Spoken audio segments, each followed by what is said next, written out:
here for Game 2 of this doubleheader between Syracuse and Clemson. The Orange and Tigers trying to find their position at the end of the ACC regular season.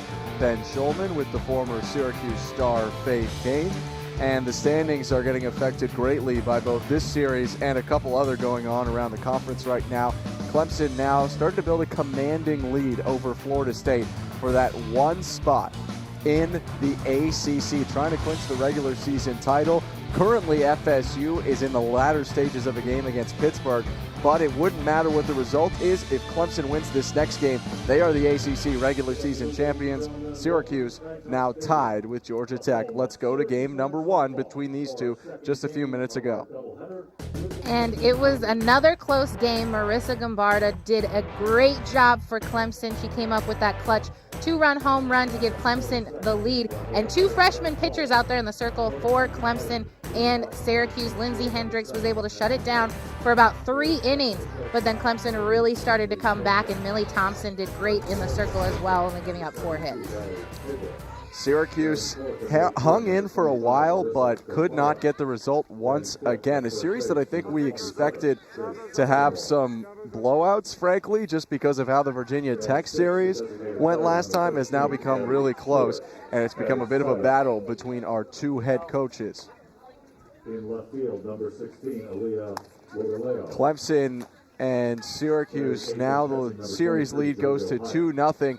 This is the final game on senior day, and Shannon Depking, the Syracuse head coach, is trying to keep the Orange in the top 10 because she told us before she thinks this could be the year with the play-in that the Orange could really have a chance at winning its first ACC tournament game. On the opposite side, John Rittman brings a lot of experience to Clemson now in his 2nd season as head coach of the Tigers. Moved over from Kansas in 2017, and he's recruited masterfully after being a U.S. national team assistant. That can only help. And Syracuse starting inside the circle today is Kaya Oliver, who actually ended out the last game, Faith, and will continue her momentum into game number 2. And this is interesting with Kaya Oliver getting the start. You know, a lot of people were expecting to see Alexa Romero out there in the circle. She's going to mix a lot of her speeds again, and then she's going to she just needs to hit her spots and keep the ball in the bottom half of the zone. She likes to work that drop ball quite a bit. 2 1/3 innings to close out the game for Kaya Oliver. Allowed a single base runner on a walk, and she did get Mackenzie Clark once. Forced a ground out to short. First pitch of game 2, a liner up the middle, and it drops for a base hit, getting near the wall. Cut off by Hasso, who gets it back in, but not in time to beat Clark to second. A leadoff double, and that's a strong start that Clemson hasn't gotten. That's a huge start for Clemson. The fact that Clark was able to step into that batter's box and said, I'm swinging at this first pitch to take it to right center field is huge. Now they already have a runner on. Angel Hasso did a great job, though, cutting that ball off, not allowing it to get to the wall. But a huge start for Clemson. Now they already have a runner in scoring position. The Tigers did have runners on first and second in the first inning of the last game and couldn't score. Ansley Gilstrap up.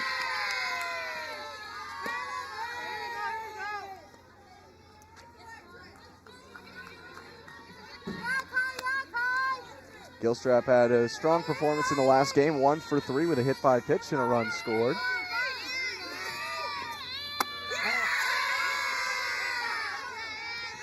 Command wasn't a problem for Oliver in the last game, but the starting pitcher for Syracuse in game 1, Lindsey Hendricks, did walk 5 batters, and early command issues plaguing Syracuse here once again, down 2-0. Beautiful off speed there. Oliver really fooled the batter, Faith. That is going to be her key pitch today. If she can keep the Clemson offense off balance, not able to hit that off speed and keep it down in the zone is going to be key.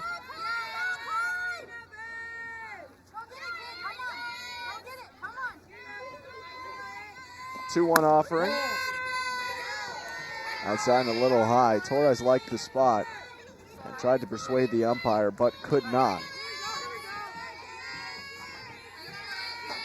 Now maybe a situation here to go for a perfect pitch or just walk the batter and set up a double play.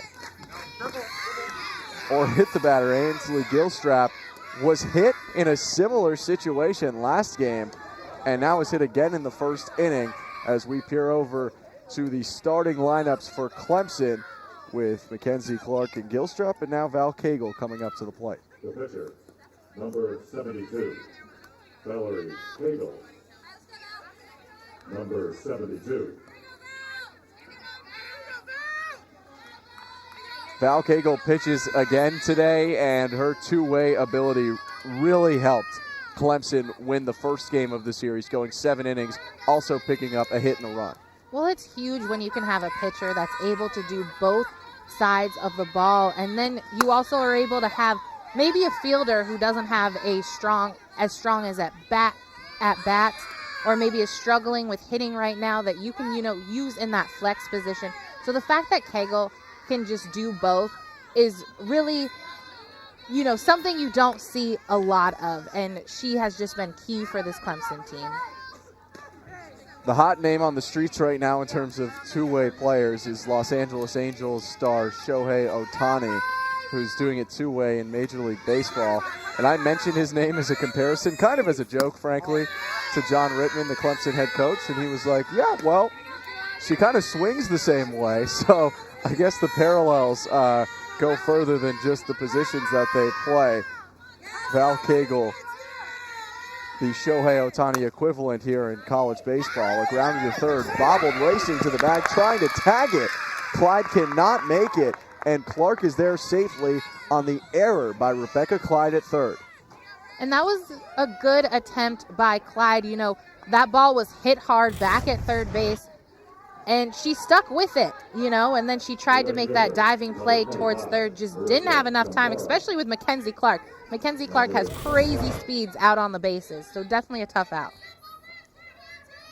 The bobble and the speed of Mackenzie Clark put Clemson in a great spot.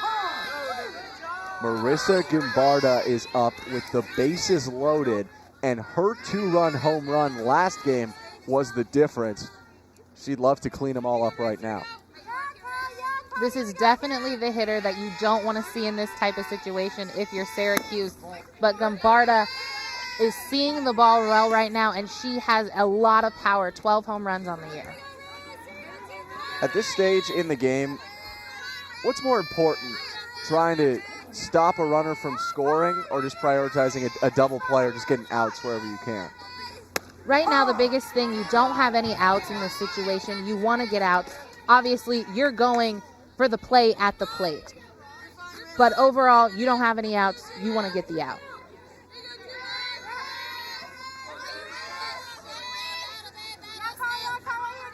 One-two count. The pitch. Liner right field. Caught by Hasso. Throw back to second is off the glove. And a run comes in to score. I mean, the speed of Clark on a hard liner like that. She was able to tag and not even draw a throw. And the first run comes in for Clemson. This is the first time that Clemson has scored the first run this series. And that just shows you just how fast Clark is. I mean, that was a line shot to Angel Hasso. And for most players, you don't even think about running on something like that. But Clark, she took off, and that just shows you how much speed she has. One down, sac fly RBI recorded for Marissa Gimbarda. Grace Matamore, who's played first base now in both games, looks at a first pitch strike. Matamore reached in 3 of 4 attempts. Back in the last game, all 3 were walks. Check swing. No appeal, it's a ball.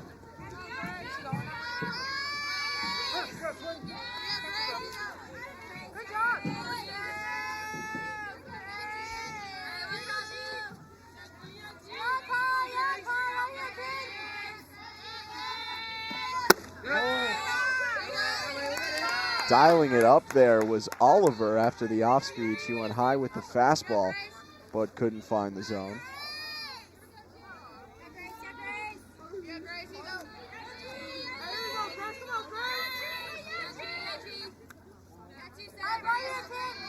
Syracuse tries to limit the damage as runs don't come a premium for the offense. And this is something the Syracuse pitching staff has struggled with all day, is getting ahead of batters. And we're already seeing it here with Oliver, already down 3-1. Strike there, and it's a full. How much did your confidence increase as a hitter when you were put in those counts like 3-1, 2-0, and you knew that you had a real advantage at the plate? Well, you definitely are a lot more confident because you can kind of pick which pitch you want. 3-2 popped up, shallow outfield. Hasso comes in. And she makes the catch. 2 outs recorded by the right fielder. Number 13. Here's how the Orange line up defensively. And through these first 2 games, Angel Hasso has been incredibly busy. I mean, we just saw it, back-to-back plays there. But really the whole outfield has been very sharp. Overall, this outfield is probably one of the top, honestly, in the ACC. And this defense is what has been saving Syracuse this season. They've been struggling offensively, but defense has kind of been their game, and the outfield is what's been standing out for everyone. Abby Stewart's first at bat of the day did not play in the last game.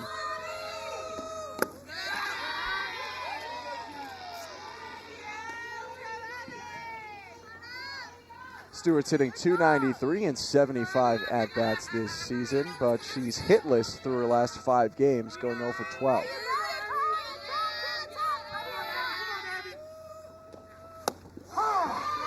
Good breaking ball there, bottom of the zone. That's where Oliver wants to live. That'll force a lot of ground balls and swings and misses.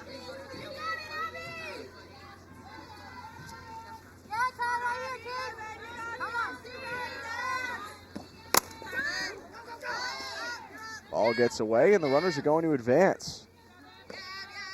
And that ball must have been moving quite a bit because you could tell Gianna Torres couldn't handle it very well back there, and she's smiling even because that ball came off the bottom of her glove right into her face mask, so something must have been moving with that pitch.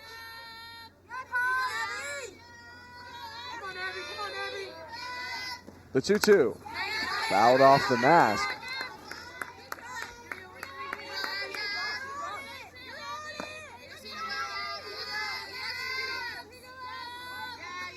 The freshman catcher, who's in as the designated player right now, stays alive with 2 strikes.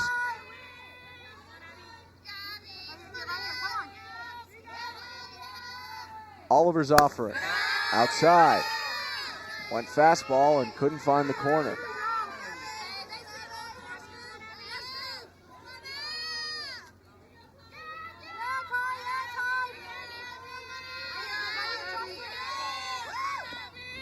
(3-2). That time it's in the zone, and Abby Stewart swings right through it.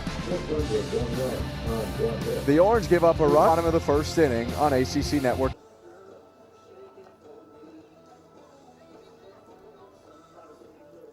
Senior day for the Orange in 2021 as a wild and wacky season comes to an end against the Tigers of Clemson University.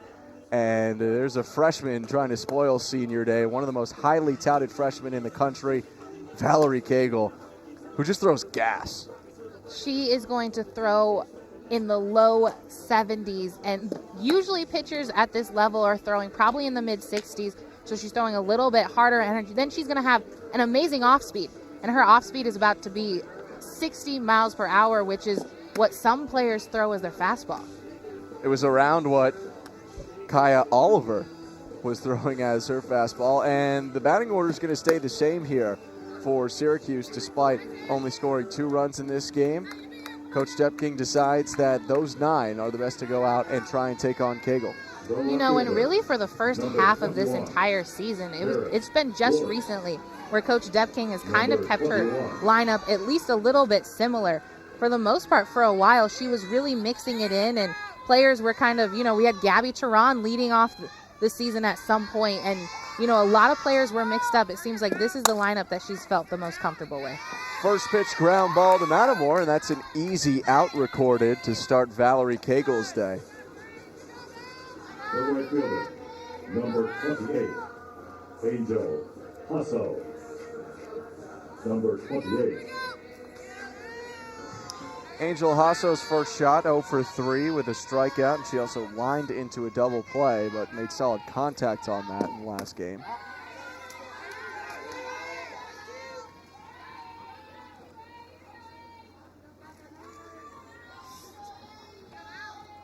You mentioned Cagle's velocity. For those who don't know how to gauge that 70, 72 mile per hour fastball, well, from 43 feet, it's about the equivalent of an over 100 mile per hour fastball on a baseball mound. So that's some seriously elite velocity that Valerie Cagle is working with right now. 1-1, chop to the right side. Throw over to first, Matamore has it, and Clemson has 2 outs. And there's not a lot of pitchers that throw that hard. I mean, the pitchers that we're talking about that can throw in the low 70s, that's like Kat Osterman, Monica Abbott, and these are players that are about to pitch in the Olympics this year. So, I mean, that's how good Valerie Cagle is.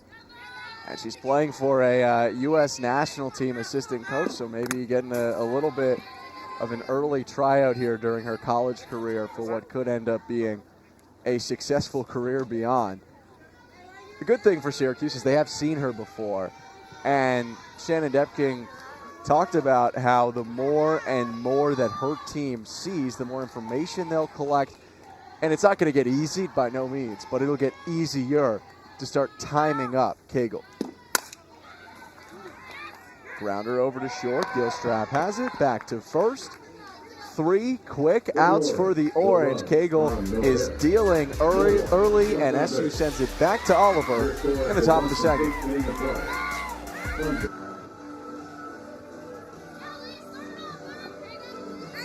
Clemson Tigers trying to clinch the ACC regular season title here in Syracuse against the now tied for 8th in the ACC, Syracuse Orange. Clemson needed to win as many games as Florida State did in their series against Pittsburgh. And because Florida State lost the opener to Pittsburgh, the magic number coming into Syracuse was 3. Clemson has now won the first 2 games, so this could be it for John Rittman's team to decide the ACC regular season title in Clemson's first full season. Up to the plate for the Tigers, Aaliyah Logaleo.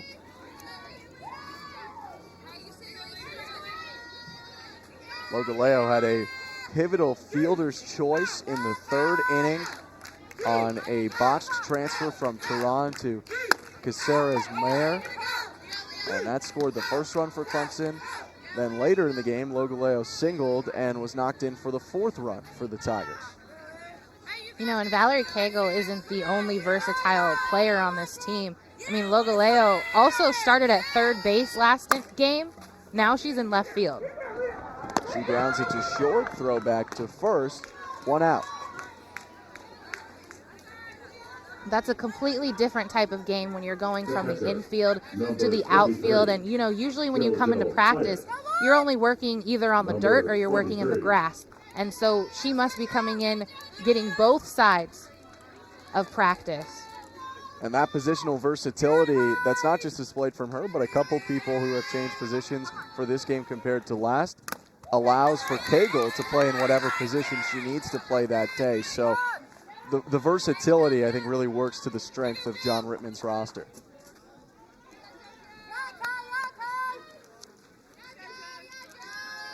Jojo Hyatt trying to build on what was a 1-for-2 day with a walk in the first game.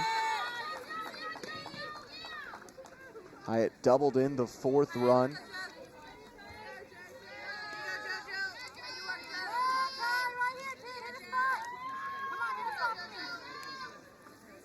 Oliver's 1-1. Very well placed pitch. Low and in, and that's just a tough spot to get your barrel down to.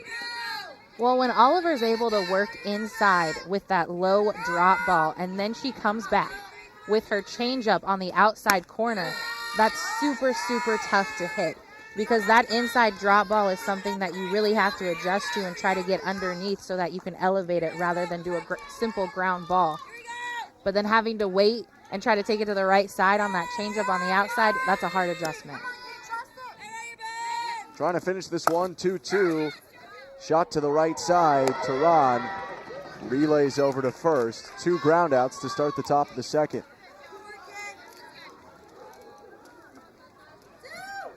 The second baseman, number 12, Gianna Torres. Final game for Tehran, or final homestand for Tehran. One more game for Syracuse tomorrow.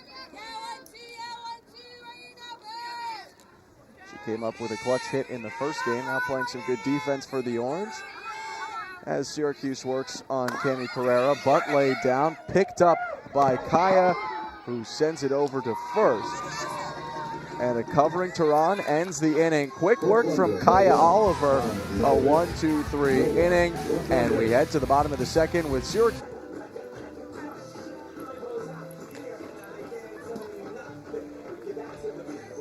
Oh no, the good luck crown. There we go. Now it's back on for Syracuse, taking on number 11 Clemson, the ACC's leader.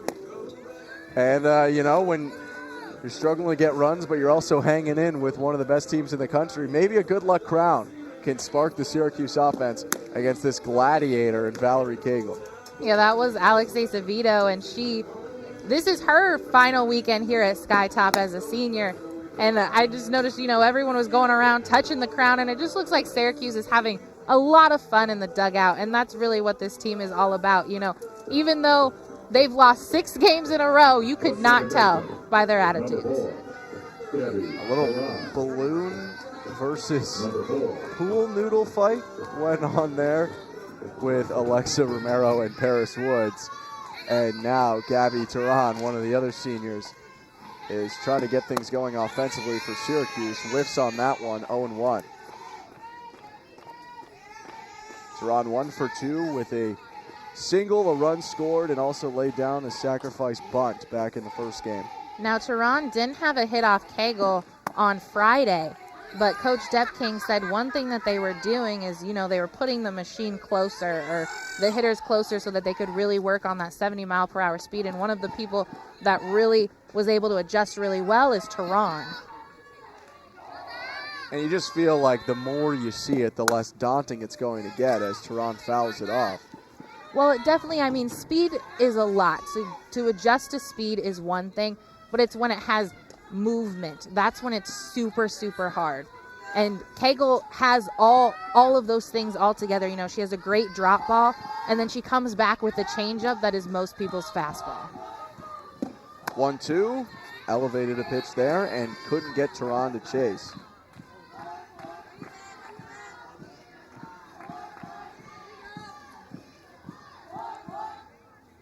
One of the great freshmen of this 2021 season, nominated for National Player of the Year, and she gets the strikeout on Tehran. And that was a rise ball from Cagle, which isn't always her go-to pitch.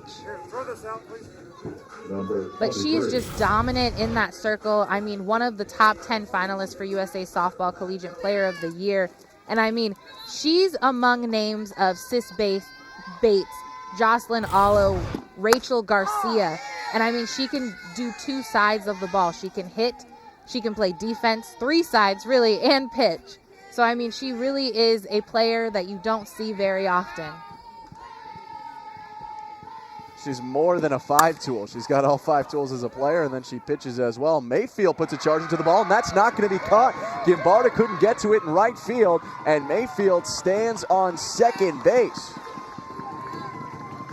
Looked like a difficult but playable fly ball, and instead, Gimbarda can't get to it. Mayfield. Yeah, that was a beautiful hit by Mayfield. I mean, first pitch coming up, taking it, and Gimbarda, she actually had a decent jump, but she actually looked like she floated a little bit rather than go ahead, take that step, and get back to the ball rather than float to the ball.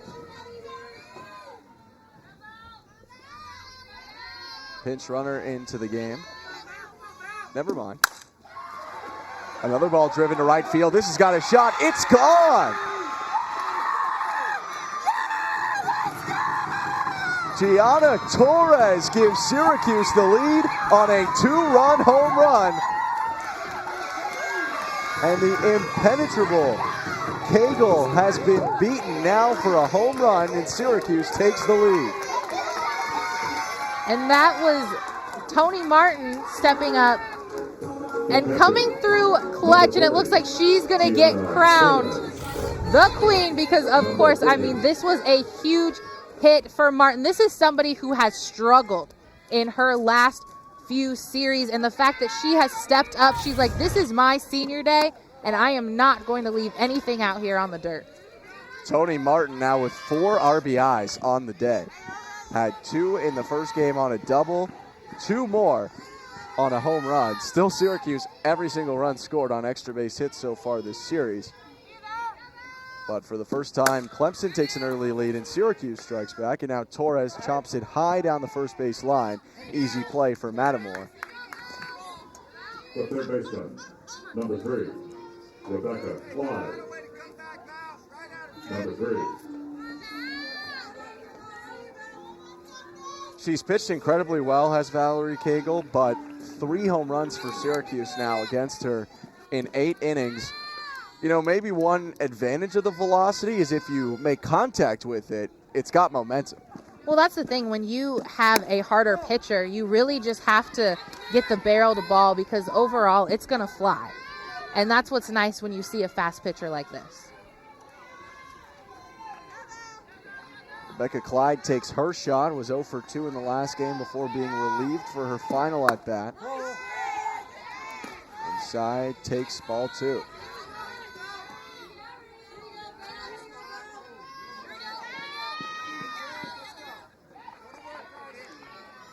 Nine games without a hit for Clyde, who's 0 for 19 in that stretch. A good rip there, though. I mean, just making good contact, and, you know, she's a couple hundredths of a second from sending that into the right field corner. And Clyde has come in, and she is getting good swings on the ball. She's getting tough out, which is key, where she really, really struggled earlier in the season. But Coach Depking says, you know what, she's our best third baseman. She has the best glove out there, so she's going to be in this lineup even though she's struggling. And the one thing she's really had to adjust is she played baseball most of her life. So she has more of a baseball swing and has really had to adjust that. What's the major difference there? What do you need to adjust from baseball to softball to get acclimated? Well, the biggest thing is with softball, obviously, is that we're seeing the ball come underhand rather than overhand. And so the trajectory of the ball, the way it's coming in, and you have to be short and quick with softball because the ball is going to jump on you that much faster.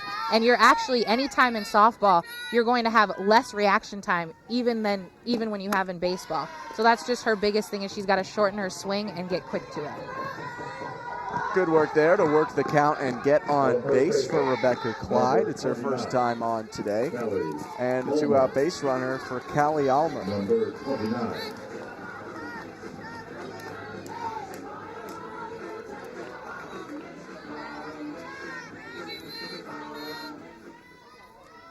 Callie Almer, one of the many Senior Day honorees. She hasn't spent her whole career at Syracuse, but definitely has a unique relationship with head coach Shannon Depking. Callie Almer played for Depking at Dartmouth and was actually the first recruit that Depking ever got at the Ivy League school. And then when she switched over soon after, Almer came over to play her grad year at Syracuse as well.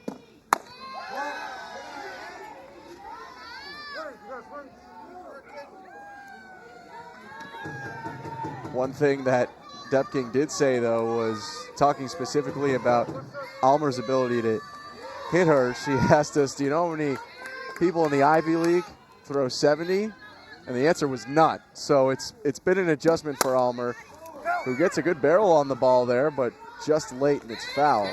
And the first game of this series where Almer struggled against Cagle is really cause for Almer to now go down from 1 to 0.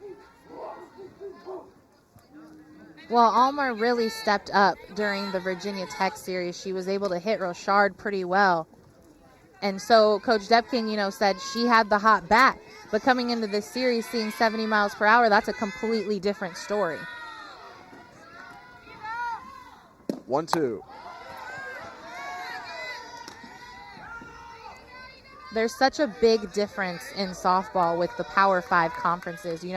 Big 10, Big 12, SEC, ACC, Pac-10 really kind of just take the lead with everything, and those are the teams that you're going to see in the Women's College World Series. Rolled over to first, off the bag, a base hit. Almer gets on, rounding second to third is Clyde. The Orange are not content to stop scoring right now. A fortunate bounce should end up as a double for Callie Almer. And if you're Clemson, you're just like, that is an unlucky spot. Matamore right there just seems like she maybe got caught up a little bit with the bag. But for that to bounce off, it's so tough. It was just a really unlucky bounce. But beautiful hit by Almer coming up. That is a clutch to be able to turn over the lineup. I thought it hit the bag. I think it might have hit Matamore in the ankle. Whatever it was a good bounce for Almer. And we await the official ruling. It appears they've given Almer a hit. But a visit right now. Valerie Cagle needs to get back into the swing of things. The last 5 batters have gone double, home run, and out on a ground ball, a walk, and then that double there from Callie Almer.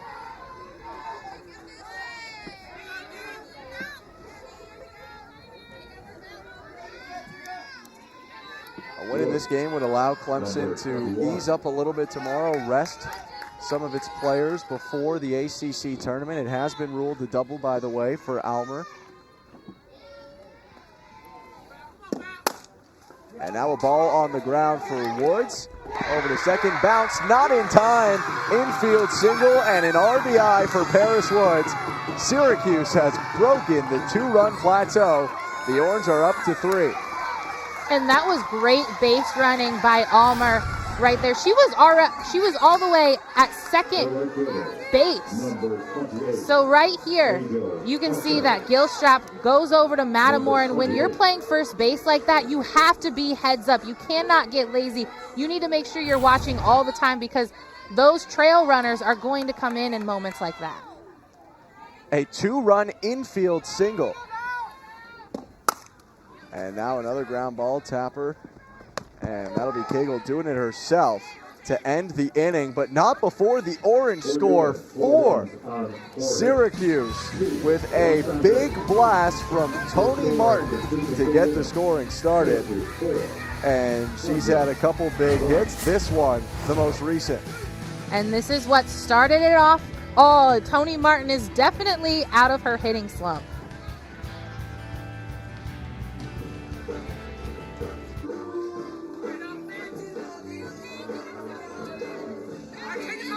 Well, this is new. Syracuse up 3 runs right now in the 3rd inning on the Clemson Tigers, who look to capture their first ACC regular season title, but the Orange playing spoiler right now. Ben Schulman and Faith Kane. Now Kaya Oliver steps back out into the circle after a long offensive inning for SU, but it's got to be a lot more comfortable now to be pitching with a lead that Syracuse is a little bit foreign to here at 3. And this is huge for Syracuse to come in, score 4 runs off of Valerie Cagle. And she's someone that obviously does not give up much. Her ERA under 1. So that means in 7 innings, on average, she's not even giving up 1 run, which is not something you see in college quite often. Only once this season, Cagle's given up more than 4 runs. And that was back against Virginia Tech on February 19th. But now we're focused on the other pitcher here, and Kaya Oliver, who has to deal with Mackenzie Clark for a second time. Clark back in the first inning, doubled and came around to score. And those 6 runs that she gave up to Virginia Tech, too, I mean, that is one of the top teams for batting in the ACC. And this Syracuse team is one that's been struggling and is all the way at the bottom, just before Boston College. So they're definitely seeing something here. 3-0. Ball 4. Back-to-back trips on base for Clark. Number 8. Now can those behind her move her around and in like they did last time? Number 8.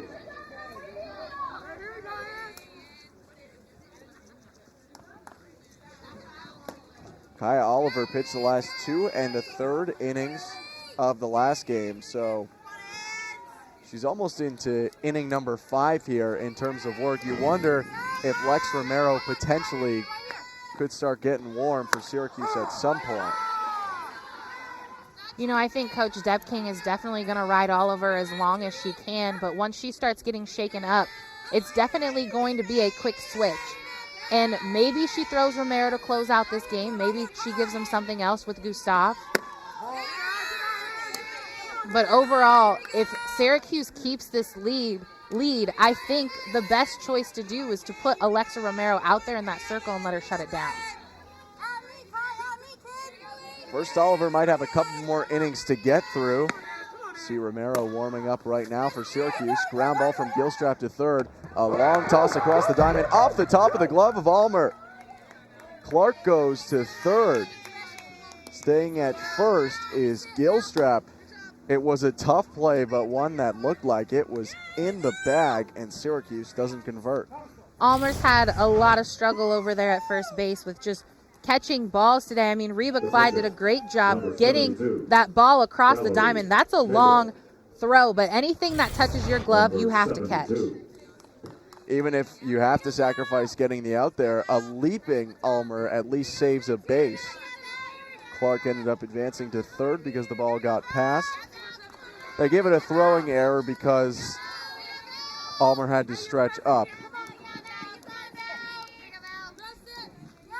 So it goes down as E5. And now Valerie Cagle at the plate. Big swing foul.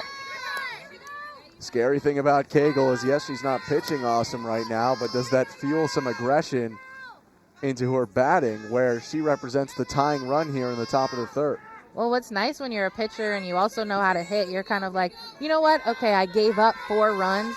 Now I have a chance to put runs up on my own on the offensive side of the ball. Instead of, maybe relying on your team, you can kind of also do the job on the offensive side. Help your own cause.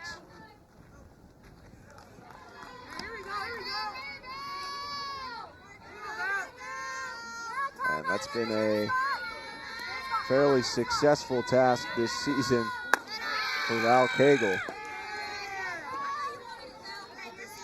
Came into today with an over 1,300 on-base plus slugging percentage. Leads the team in nearly 10 offensive categories.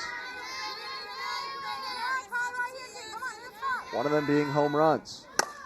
Big swing there. Ball sent to left field. She did it. Val Cagle ties the game with one swing of the bat. Clemson back even with Syracuse. Just the intensity when she came up to the plate, it just felt like she was going to hit a home run. That's the kind of confidence that she has, and you could tell when she came off the dirt from pitching in that last inning, she was not happy. She even looks even more intense here. And Kyle Oliver, that wasn't a bad pitch, that was low in the zone, but Valerie Cagle was just able to go down and get it. Great extension to right field. So we got a fresh ball game here in the top of the third. No outs, and it's 4-4. Syracuse held a 3-run lead, a larger lead than it's held for at least the last 6 games.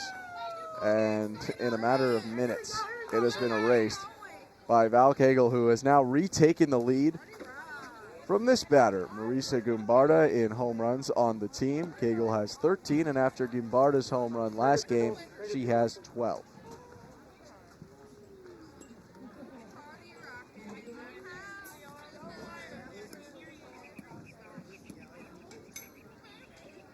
A quick mound visit to talk to Oliver, and Rittman's going to discuss stuff with Gimbarda. They'll switch out a few softballs.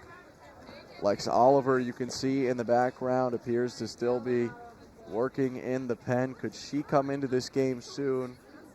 Didn't pitch in game one, did start and complete the game yesterday. And up until right now, it was going well for Kai Oliver, who's now surrendered 4 runs in the last 3 innings. Pitch to Gimbarda, good swing, put into a ball to center field. Charging is Martin.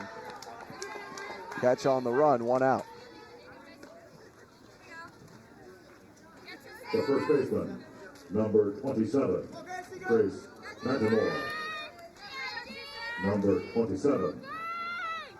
And it looks like the rain is really stopping up at Skytop Stadium, and the sun is coming out, and you can tell these Syracuse players are starting to get the sunglasses and the visors out, and because definitely when you're out there, it's tough to see. The wild and evolving weather that we have grown accustomed to here in Syracuse, where it was in the 40s and raining, and now it's getting sunny for game 2 of this doubleheader. Couldn't get Grace Matamore to chase there. It's 2-0.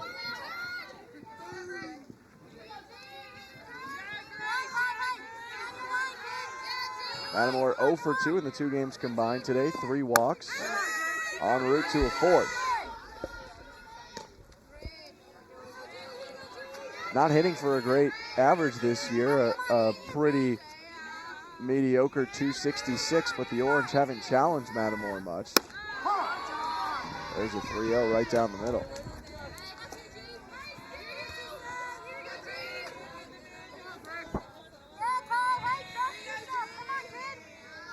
Oliver trying to at least get out of this inning and give it over to Romero in a fresh frame. Ground ball to third. Clyde throws. This time it does connect. 2 outs on the 3rd to 1st putout. Abby Stewart comes up, trying to start a 2-out rally for the Tigers. Stewart, number 13.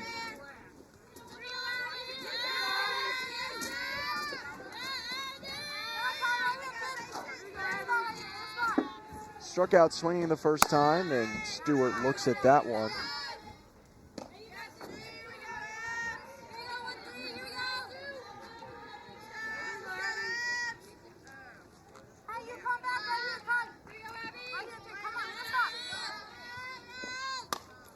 Off the end of the bat foul, 1-1.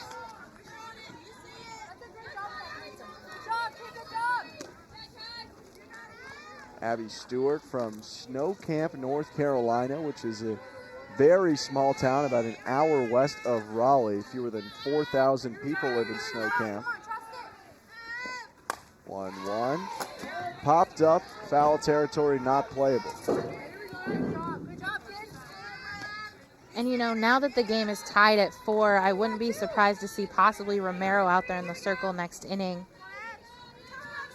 But Oliver, for the most part, she's done well keeping this Clemson batting lineup quiet, except for this one big inning.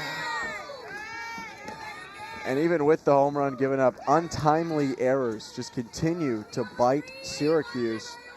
Before Cagle hit that home run, Gilstrap reached on the ball that was dropped at first place by Ulmer.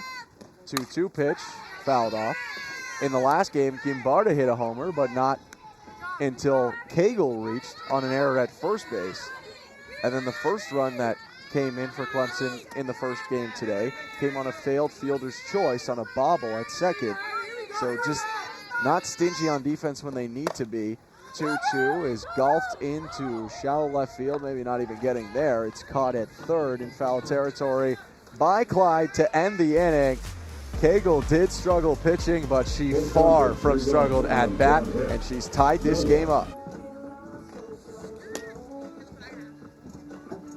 Knotted up between Syracuse and Clemson, a 4-4 score here at Skytop Softball Stadium in Syracuse, New York. This one of a couple games going on in the ACC today, as Syracuse, Clemson, and a handful of others are trying to work on positioning before the upcoming ACC tournament.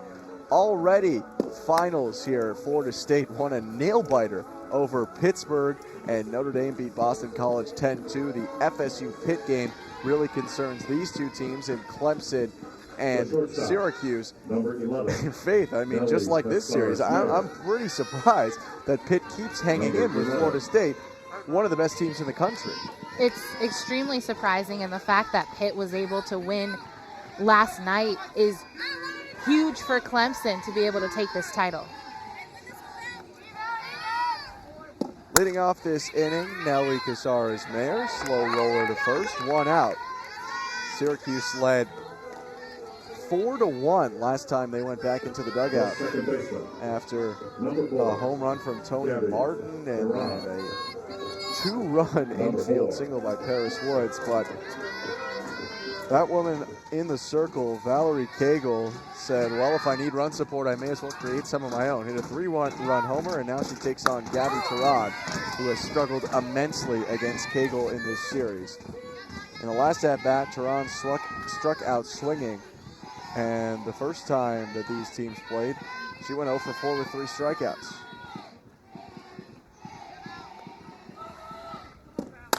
Oh, 1 on the ground to third, bobbled. Bigham can't make the play.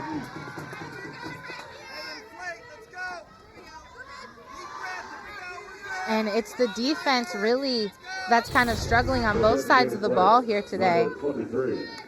I mean, that was a hard hit by Gabby Teran, and when you're a corner, sometimes all you can do is just kind of stick out your glove and hope it goes in to make the play, because you really don't have that much reaction time.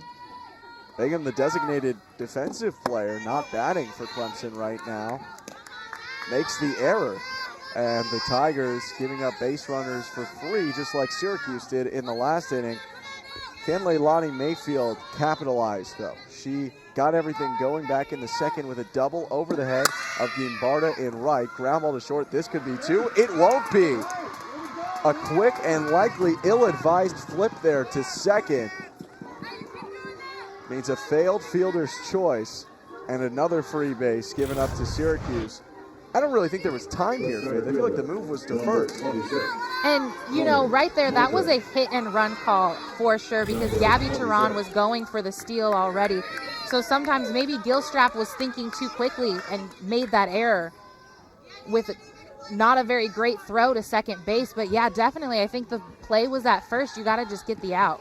I mean, Pereira wasn't even on the bag. She dropped it. A lot went wrong there on the transfer from short to second. And that sets up Tony Martin, who's definitely been Syracuse's most productive hitter today. A 2-run double in game 1, and now a 2-run homer in game 2. Can she add on?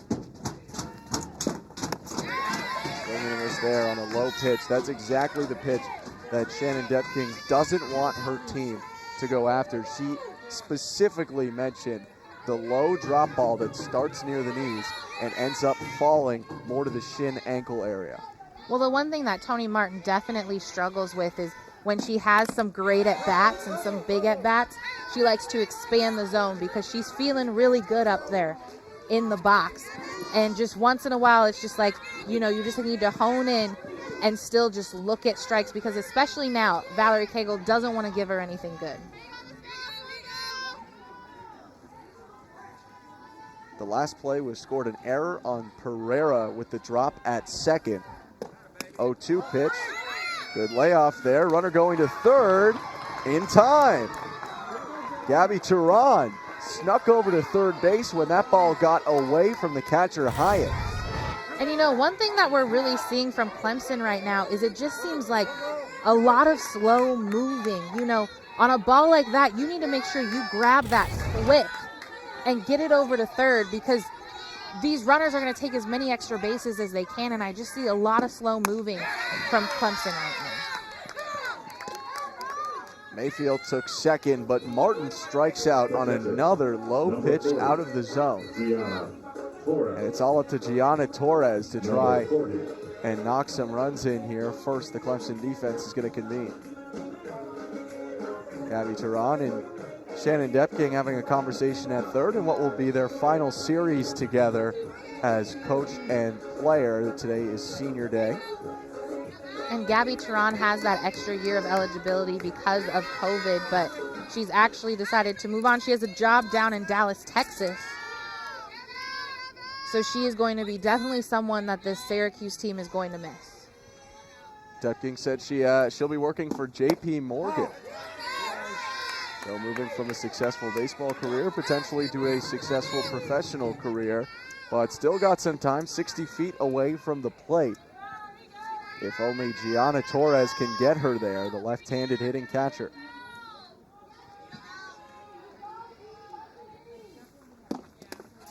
Ball bounces away, coming to the plate, Turan slides safely. 2 bases cost on wild pitches by Cagle, and the Orange are running aggressive on the bases today. And that is huge. I mean, Gabby Turan has so much speed, and you don't see a lot of that from Cagle. You can definitely see in her face that she is frustrated right now, and this Syracuse team is just really hyped in the dugout. Cagle's 1 away from her season worst in earned runs. She has 5 today. She had 6 against Boston College. Other than that, has not eclipsed 3 earned runs in a game. The Yorktown, Virginia native has dominated for the most part. Pitch there to Torres, and it's a strike on 3-0. And this is not what you want to see from your team going into postseason either. I mean, Clemson has a chance to at least make it to a regional, super regional, possibly, I mean, a run at the Women's College World Series. So this is kind of the last thing you want to see from your pitcher, is struggling a little bit. 3-1 rolled over to first, and Manamore picks it up and steps on the bag. The Orange and Tigers going back and forth, and landing the most recent punch was SU, who leads 5-4.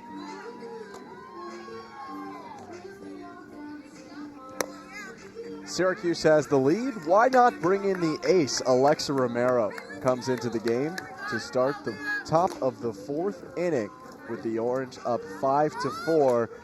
Faith, this is a clear move from head coach Shannon Depking that they feel this could be the game. They can beat Clemson. Well, this is extremely fitting. I mean, Romero has been the ace since her freshman year. She really is making an impact on this entire program. And now it's her senior day. Come and let her shut this team down. So I definitely see why Coach Depking did it. You're going to see rise ball out of Romero, working that curveball. She's a lefty, something that Clemson even struggled with on Friday. One of the many seniors, one of only 6 pitchers in Syracuse history to appear in 100 games, and she's essentially second on almost all of the major pitching records for SU. One of the greatest pitchers that this softball program has ever had, and she inherits the lead here with 4 innings to go. First pitch to Aaliyah Logaleo is a strike.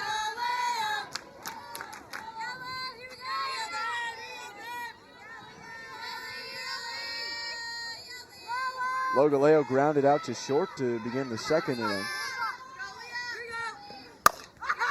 Liner to the right side, stabbed and taken in by Turan.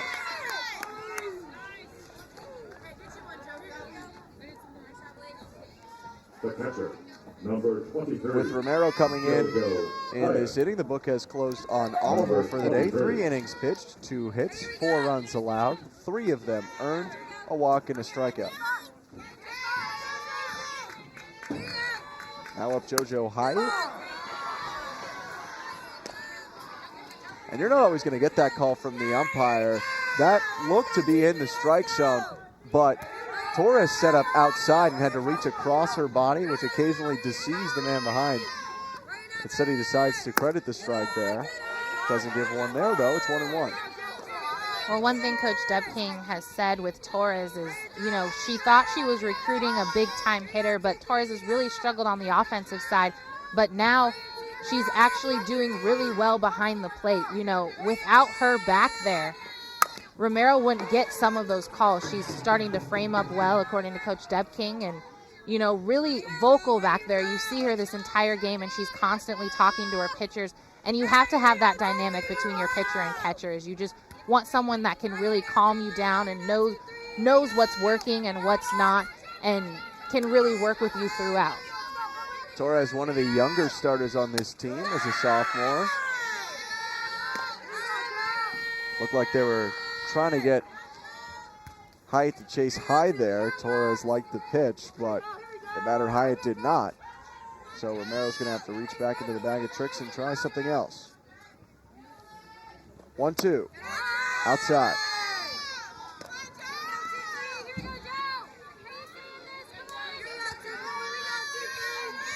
Romero started game 1 of this series yesterday and went the distance, picking up the loss. 7 innings, 9 hits, 4 runs. 3-2, got her looking. Paint that outside corner, Alexa Romero, 2 outs in the top of the 4th. And that's what's so fun about watching Romero. You know, she gets those sunglasses on and she has this serious look when she's about to pitch to you. But the second, you know, she strikes you out, like this is a big out right on the outside corner of that with that curveball. And you can see her, she is pumped. And the best thing about it is she looks right down at her catcher to let her know, you know what, that's because of you. She's got kind of a Terminator look with the sunglasses going on, and she's doing pretty well right now in the 4th inning. Induced a line out, and now a looking strikeout to bring up Cami Pereira. Quickly down 0-2 with a foul ball there. Pereira sent a tapper back to the pitcher in the 2nd inning. Important that Romero stops this inning here because on deck is Mackenzie Clark, and she has started both of the scoring innings today for Clemson in the 1st and then the 3rd. 0-2 outside. Wanted to see if Pereira would reach out of the zone. She did not. Still a comfortable lead in the count right now for SU's left-handed hurler.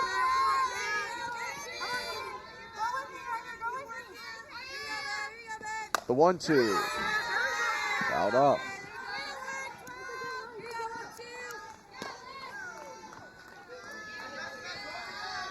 Mackenzie Clark today, 1 for 1, 2 runs scored with a double. She'll come up should Cami Pereira reach. And she would love a piece of Alexa Romero, but first, this 2-strike pitch, chopped foul again. Well, overall, Pereira is someone that Romero probably does not want to throw against because Pereira went 3 for 3 off Romero yesterday. And Mackenzie Clark actually only went 1 for 4, so Clark may be the better option for her.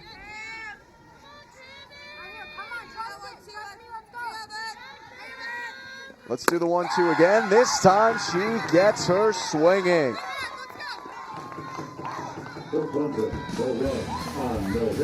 Back-to-back Ks for Romero. The Orange look to add.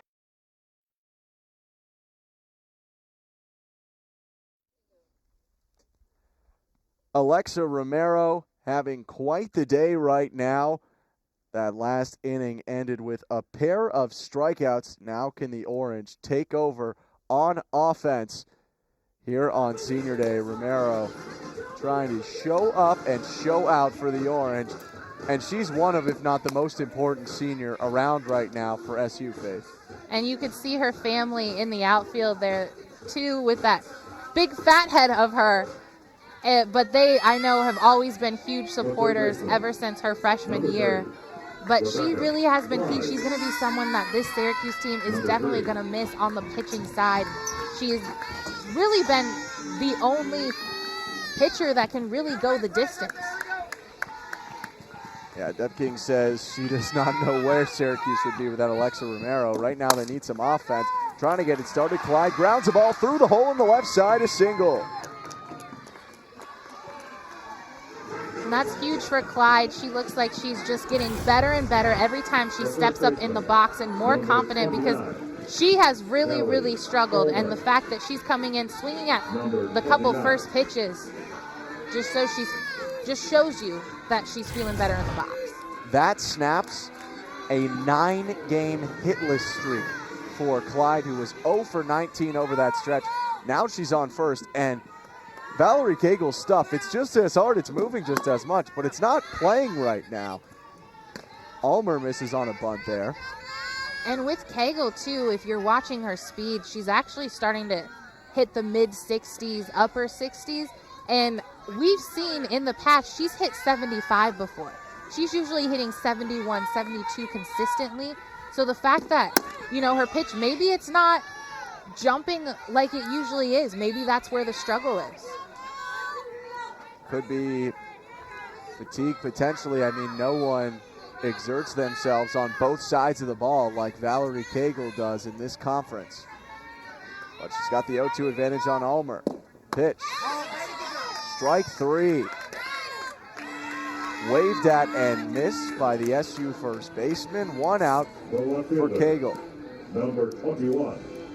An interesting thing when we were talking about Cagle to Depking, and she compared her to a former teammate of her own, Monica Abbott, who holds the record for the hardest thrown softball. Tapper to the left side, picked up by Gilstrap over to first, safe. Second infield single for Woods. And the Syracuse offense is really coming alive. They're not doing much. They're just putting the balls in play, forcing Clemson to make plays. And with their speed, I mean, up and down the lineup overall, the Orange have a lot of speed, and they're just beating these infield singles out. SU timing up Cagle in a way that they didn't last game. And to what I was saying, Depkin compared her to Monica Abbott, who threw the record 77 miles per hour. But she said even Abbott, who was a U.S. Olympian, a pro player, after you saw her a few times, the results were better. Even if they weren't amazing, they were better. And that seems to be happening right now for Syracuse, who's at least putting the ball in play and testing the defense of Clemson, which has been a concern for head coach John Rittman. Well, anytime that you do throw that hard, 70 miles per hour, your ball is not going to move as much as someone who maybe throws in the mid-60s, just because it has less time to get there. And so I think that's kind of what's happening is, you know, she doesn't have quite as much movement, and Syracuse is starting to get on top of her. Pinch running right now for Clyde at second base is Olivia Pess, the Seattle native and freshman.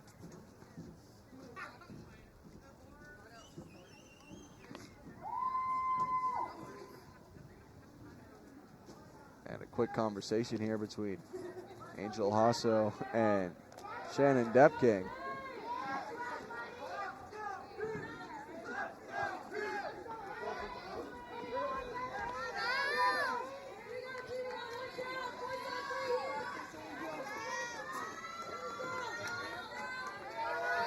Depking was talking to us about the thorn that Cagle could be in her side for the next 4 years. I don't think she imagined Syracuse would have 5 runs on Cagle in the bottom of the 4th inning and threatening for more.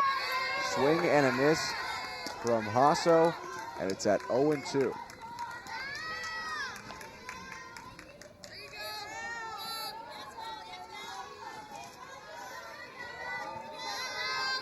Ten strikeouts against SU yesterday. Only 3 so far today for Cagle. Can't beat Hasso there. Stays alive with the ball off the handle. Count remains at 0-2. Faith, what do you think the hardest was that you ever hit against?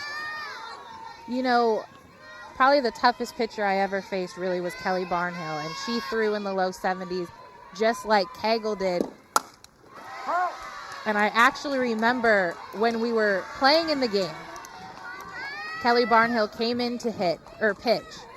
And I was on deck, and Bryce Holmgren, who hit before me, actually struck out and then came to me on deck and said, "Good luck," and that was it.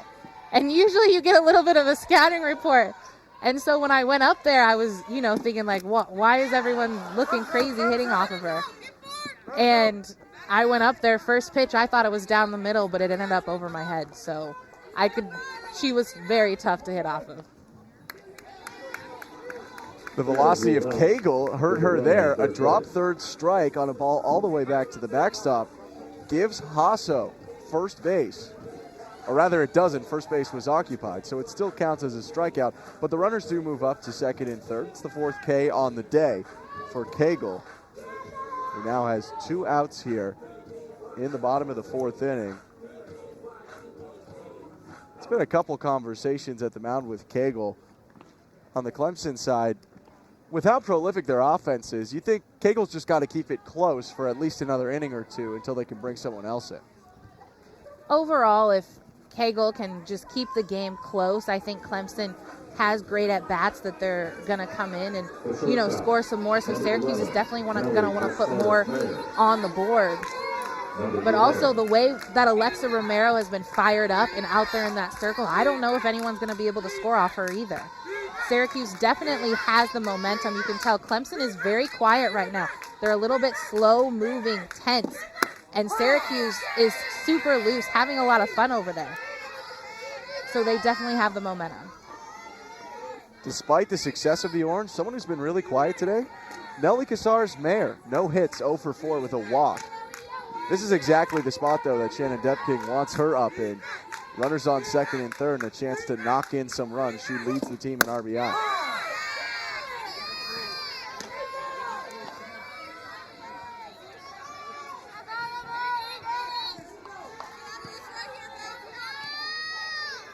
Olivia Pess is on third base. Rebecca Clyde got a hit, and then Pess came in to pinch run for her. On second is Paris Woods, who had an infield single. The 0-2.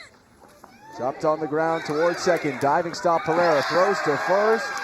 Out. By a step, maybe a step and a half, Cami Pereira saves a run and keeps this at 5-4 Syracuse. A really great stop there.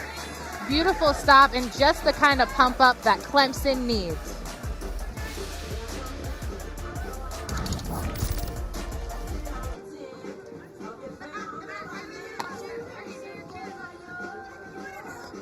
The ACC tournament is so close for both these teams.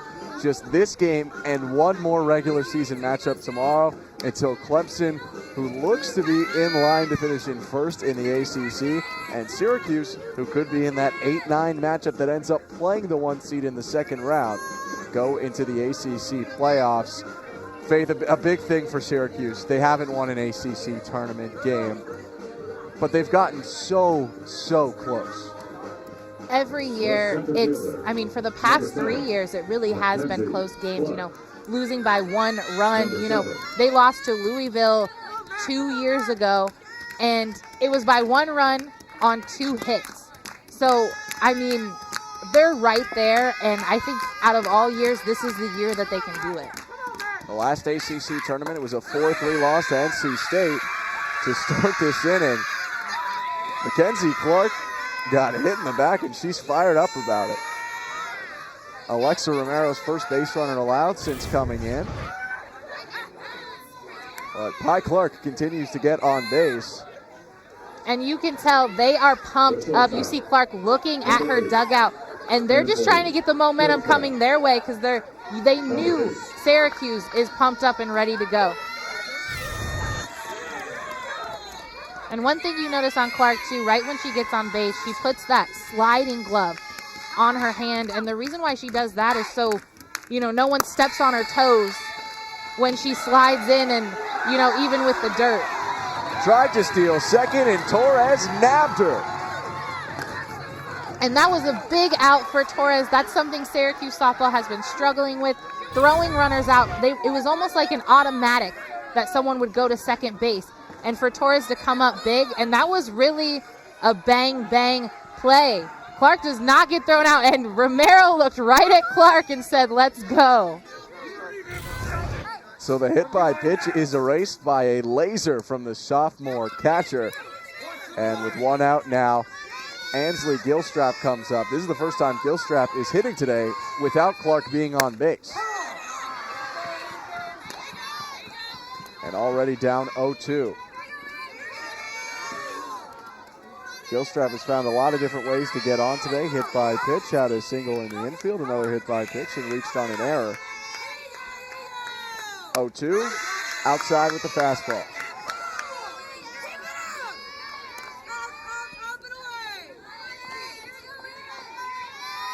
Romero struck out 2 batters to end the 4th inning. Had 8 strikeouts yesterday. 1-2. Very close. And that's the spot that's kind of been working for her today, actually, is that outside low. That pitch is going to almost look like it's in the other batter's box, and it's going to cross right into Gianna Torres' glove for a strike.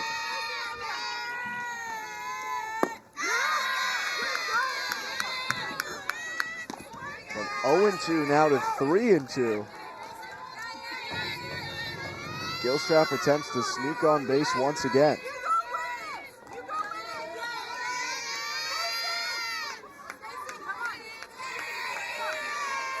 Romero's full count pitch. Fouled off.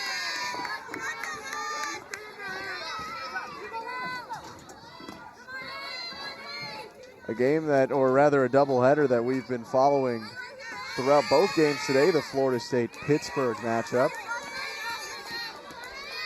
We'll get to that in a second after this at-bat. First, the full count pitch again. Hit well towards left field, backtracking Woods. She makes the catch just before the warning track, 2 outs. Florida State and Pittsburgh is so important because FSU is second behind Clemson right now in the ACC standings. Pittsburgh is a game and a half. It's all win percentage with an uneven number of games played, so they're looming right now. They're 10th. Syracuse is tied for 8th with Georgia Tech. Pitt won the first one, Florida State the second one. Right now, the Seminoles lead the Panthers 2-0 early on in that game. Syracuse holds on to a 5-4 lead itself. And it'll be huge if Clemson can come in and take that #1 spot. It'll be the first time in 5 years that FSU hasn't taken that title. FSU just has dominated the ACC, 17 titles. The rest of the conference has 12. But there are some new kids on the block. Clemson, and don't forget about Duke in 3rd place either. These 2 teams are really good. This pitcher-on-pitcher matchup right now favoring Alexa Romero. Cagle reached on error in the first, 3-run homer in the 3rd. Here's her 1-2 pitch. Driven to left center field, and it's gone! 2 home runs. Cagle won't let Clemson go away. Maybe the first smile we've seen all day from the Tiger Slugger. And you can tell Cagle is just really zoned in right now. She's not happy with the way she's pitching, but she's coming up and doing her job offensively, which is something that's kind of nice. You know, if you're not pitching the best, let's just do it hitting. And this field is a home run type of field. I mean, that ball barely went over the fence. I mean, the fence out and out field at Skytop isn't even 6 feet, which is what you have to have at least to host a regional or host an ACC tournament, which is why you will never see postseason here at Skytop. It was just a hard line shot that just got over the wall. Second home run on the day for Cagle, who's up to 14 dingers on the season. And Marissa Gumbarda now ropes one to short, picked off by Nelly Casares-Mayer. And Romero gives up 1, but the game remains tied. Syracuse and Clemson, 5 apiece. More baseball in a moment. I wonder if they're taking her out, like from pitching. Well, this game is going however Valerie Cagle wants it to go right now. The pitching side hasn't been incredible. She has allowed 5 runs, 4 of them earned.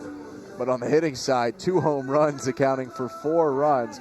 She's pacing herself offensively and defensively, and she is just showing what kind of crazy talented hitter that she can be in this Clemson team. Well, now Clemson has scored 5 runs, and this team has actually never lost. They are 41-0 all time from their inaugural COVID season to this season of losing. They've never lost a game scoring 5 runs or more. So it'll be very interesting to see if Syracuse can come out on top and break that streak. The Orange will sure try to in this inning. It'll start with Gabby Turan, then Leilani Mayfield, and Tony Martin is in the hole. John Rittman's team could be on the brink of an ACC regular season title. Cagle's been helping out at bat. Now she's just got to get it together here in the circle. She did have a scoreless fourth after giving up 4 runs in the second and 1 in the third. And the hitter that she's dominated most throughout this series is definitely Gabby Turan, hitless so far against Cagle. First pitch. Turan was on that one early, but she laced that ball down the left field line foul.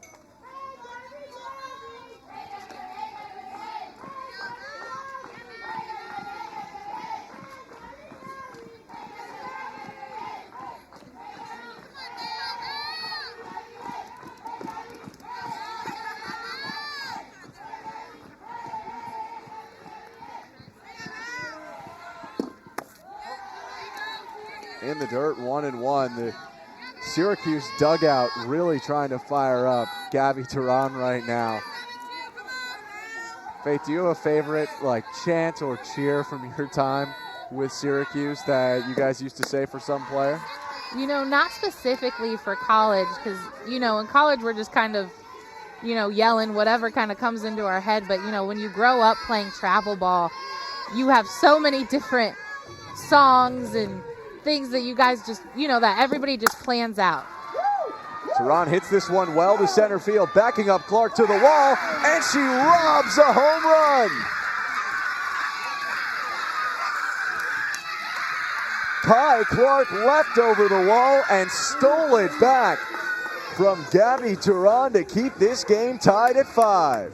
And that's what you can do up here at Skytop. I mean, what a play by Clark. She did a good job finding the fence, getting back there, and you could tell Gabby Turan thought that was a home run off the bat. I mean, but Clark was able to get back. She found the fence, and easy jump up to make that catch.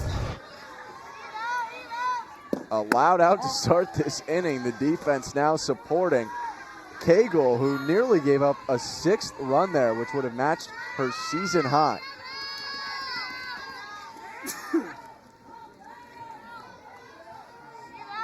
Leilani Mayfield up. 2 straight takes on 2 pitches that are low and away. Earlier in the game, it looked like the velocity of Cagle maybe wasn't all up there. That one was 71 miles per hour on the gun, so it seems like she's gotten back in her groove.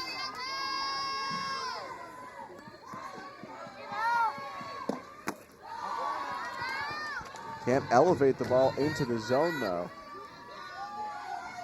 Mayfield today has reached both times, but she's 1 for 2. A double in the second inning and a fielder's choice in the third.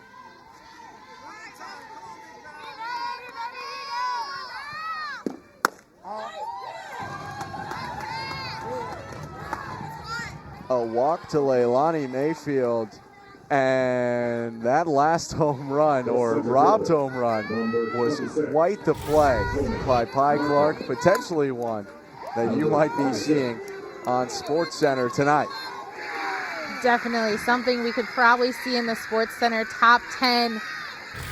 Big play for Clemson, and that's kind of the momentum that they need. You could tell everybody was screaming after that play.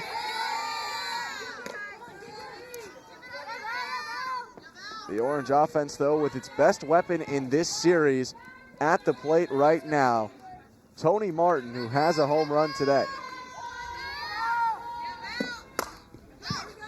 Sharply hit foul right at the SU dugout.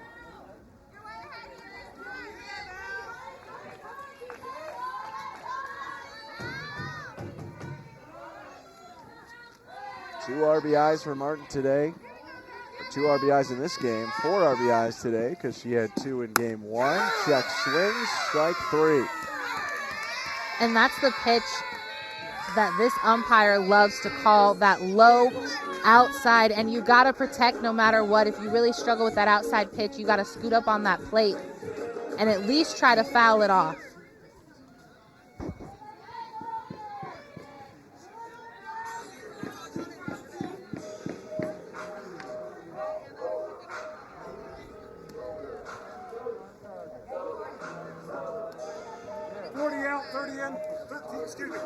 Quick substitution made there by Shannon Depking. Gianna Torres is taking a step back for McKenna Fiddler. Fiddler came in late in the last game and actually popped up to end game one of this doubleheader. Does she have better luck right now against Valerie Cagle, who's trying to turn what would be a no decision right now into a win. Cagle's first pitch, grounded to the left side, picked up, Bigham to first, and the Tigers are out of the inning. A massive home run robbery by Pi Clark.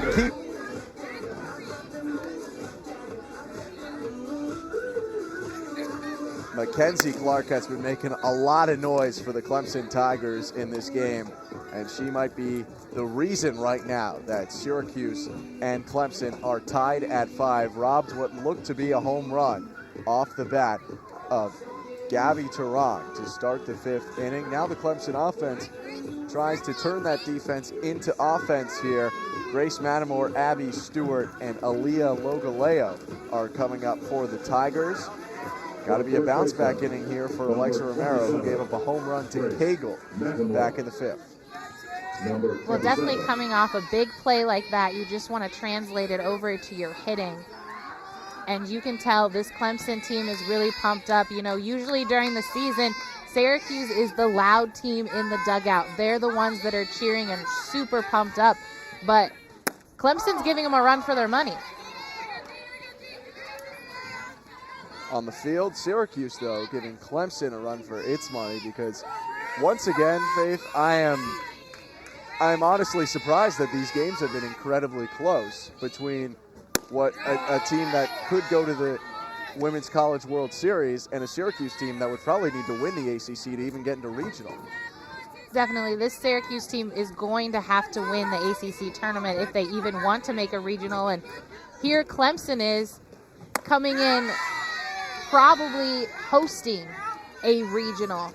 And it is surprising. Really thought Clemson was going to come in here and roll over on, or just, pound Syracuse.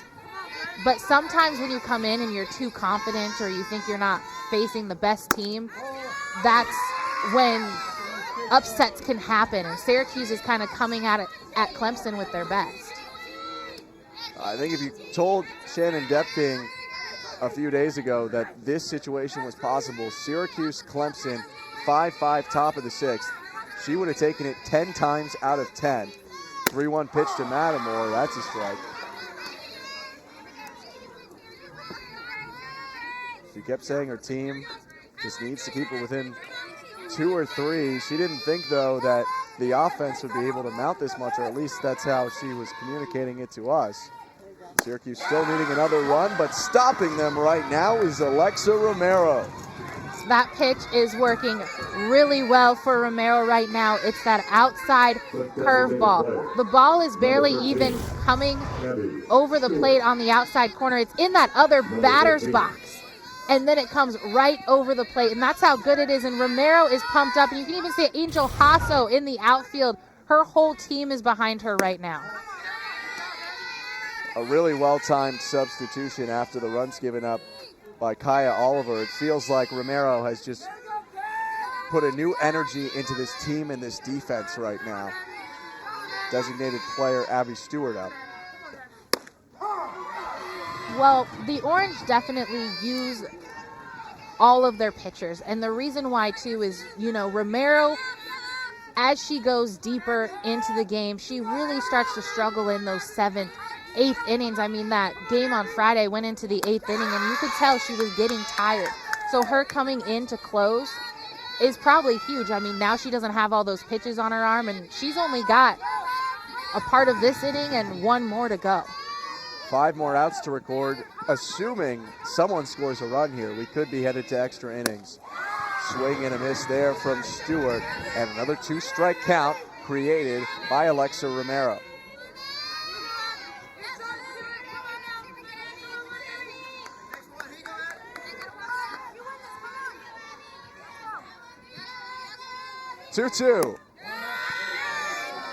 Tried to tempt the home plate umpire with an outside corner fastball and couldn't connect.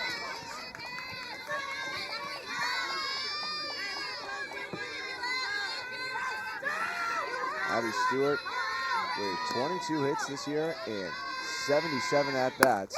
Swings and misses at the high fastball. Romero climbs the ladder there to retire Stewart, and she's a K away from striking out the side. She has just gotten better and better every time she's out there in that circle. I mean, she's so animated too, and 4 strikeouts already on the day. She's just gotten better and better. I mean, I remember her as a freshman, and there were times when she was in that circle, and I would come in from first base, and I would talk to her, and she would say, I can't do it. I just can't do it. And this is a totally different pitcher. There's no way she's saying that she can't do it right now. An immense amount of confidence as she gives the off-speed to Logaleo, and it runs too far in. Aaliyah Logaleo, the left fielder, 0 for 2.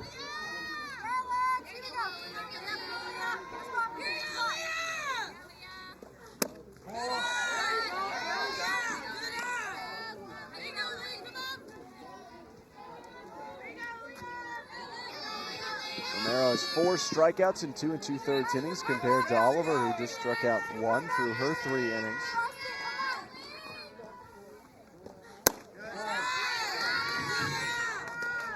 But struggle here to find the zone against Logaleo. Romero needs to attack now or risks giving up her first walk of this appearance. Well, she's definitely going to want to get this out, because then you just have to worry about Jojo Hyatt and Cami Pereira and Mackenzie Clark, rather than getting into that heart of the lineup with Valerie Cagle and Gilstrap coming up. There's ball 4, and walks were a bit of an issue in the first game of the series for Alexa Romero. She issued 5 of them, and with a team that has an offense this prolific, you want to limit any free bases if you can, because they're going to get so many on their own anyway. And that's really what Clemson has been taking advantage of all day, whether it's walks or errors. Those are where they're scoring their runs, besides the big home runs, of course. Cagle with 2 home runs today. Jojo Hyatt at the plate. She struck out to Romero back in the 4th.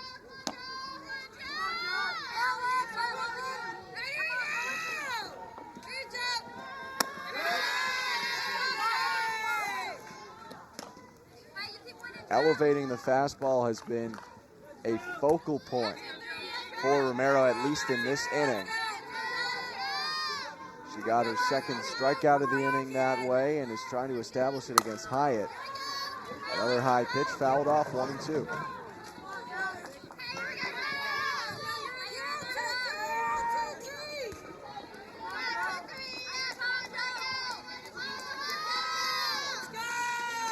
Jojo Hyatt without a hit since April 13th. Romero's 1-2 outside. Pardon me, Hyatt actually had a hit back in this first game, so that was her first since April 13th. She's 1 for her last 13.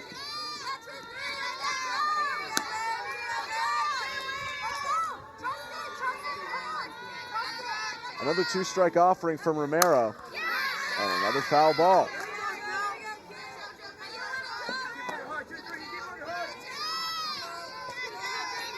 I mean, Romero shouldn't be in any jeopardy here pitch count wise, but Hyatt is making her work, and maybe, just maybe, starting to get a little fatigue going for when Romero comes back out for the 7th. 2-2, swing and a miss. She struck out the side. That's the pitch that Romero has been hitting back to back, and she is dominant in that circle.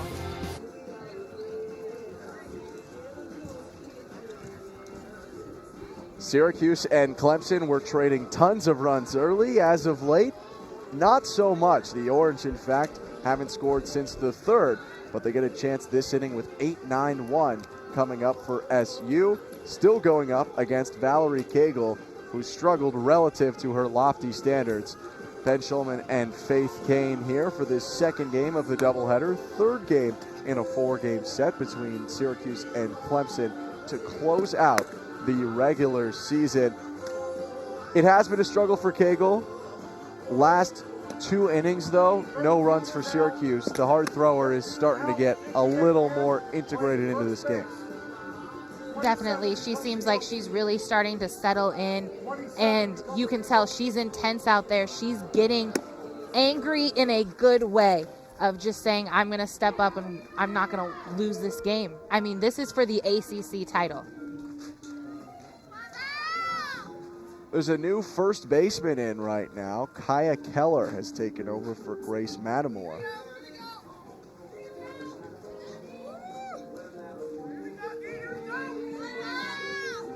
You know, and this could definitely be a defensive change as well, because Keller did play first base on Friday, but really did struggle against Romero. She went 0 for 4 with 2 strikeouts.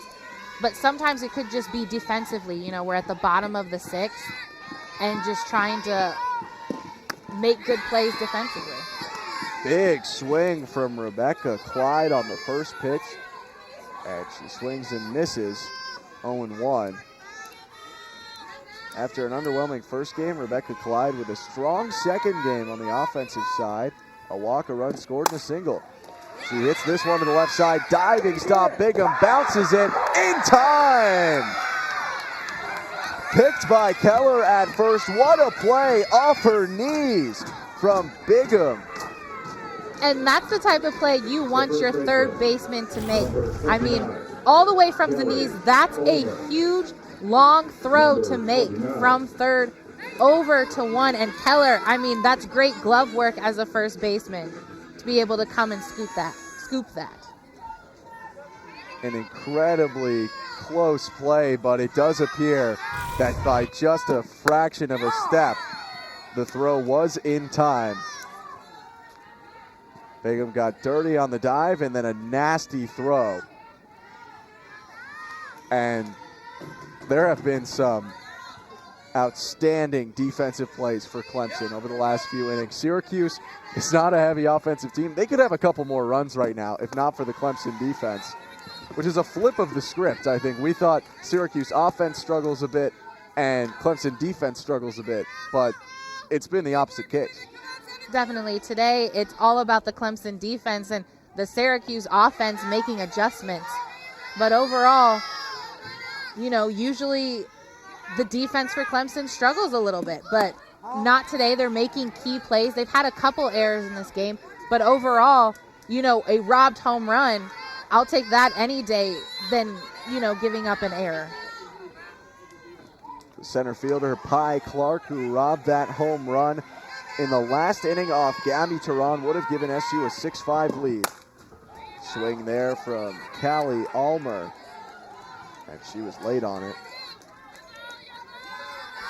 Bigham, the third baseman, Casey Bigham, made an error earlier in the game, but that great play stopped, you know, at least a single, potentially a double for Rebecca Clyde. That ball was hit really hard down the line, and if it goes wide of Logaleo in left field, it could easily have been 2 bases.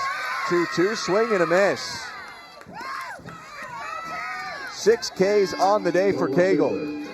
And that's the strikeout pitch of her off-speed that Cagle just throws so well. She threw that down at 59 miles per hour, and you could tell Ulmer was like, oh wait, I don't want to swing, and she knew right away. Second strikeout for Ulmer against Cagle. Paris Woods takes a similar pitch.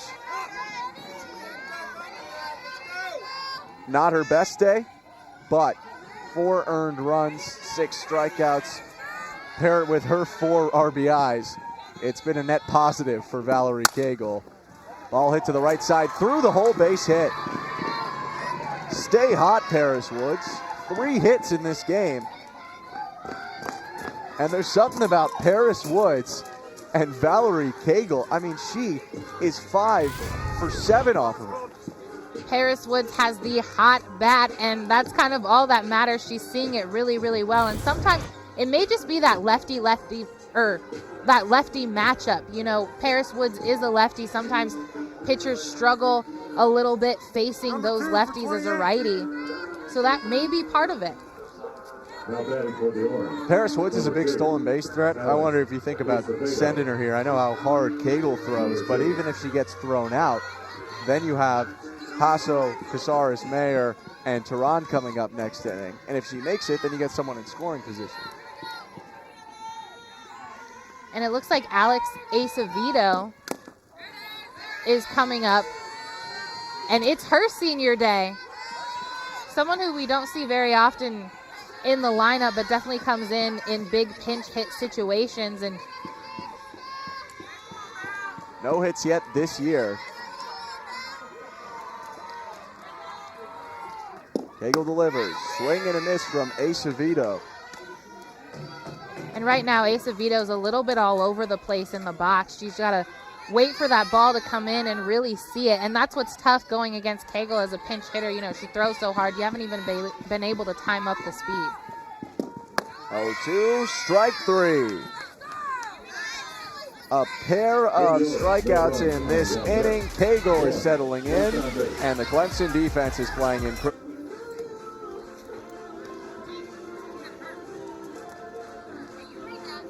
We're in the 12th round here, and the judges' scorecards show even. Clemson and Syracuse tied at 5 in the top of the 7th inning, and Alexa Romero for Syracuse is going to try to keep it that way as the Orange try to not only upset this 11th-ranked ACC-leading Clemson, but also take down a team that's won 18 games in a row, the most games won in a streak by any women's team in Clemson athletics history. Leading off for the Tigers, Cami Pereira. And she whiffs there. That was a beautiful off-speed pitch, Faith. That's a pitch that Romero has really struggled with over her time here at Syracuse, and it really hasn't been since this year that she's actually utilized it. And it's just better that she has this pitch. I mean, it just gives hitters at least something else to think about.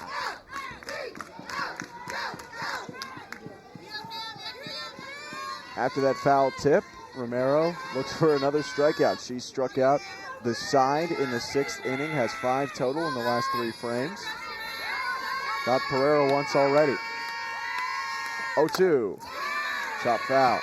Well, both of these lineups here in the 7th inning, I mean, they're going to have the aces out in the circle, their ace pitchers, and then probably some of their top hitters coming up. Syracuse has their 3, 4, 5, and then we have Cami Pereira, who's at the 9 hole, but she went 3 for 3 off of Romero on Friday. Now, Romero struck her out earlier today, but overall, she's seen Romero and knows how to hit her.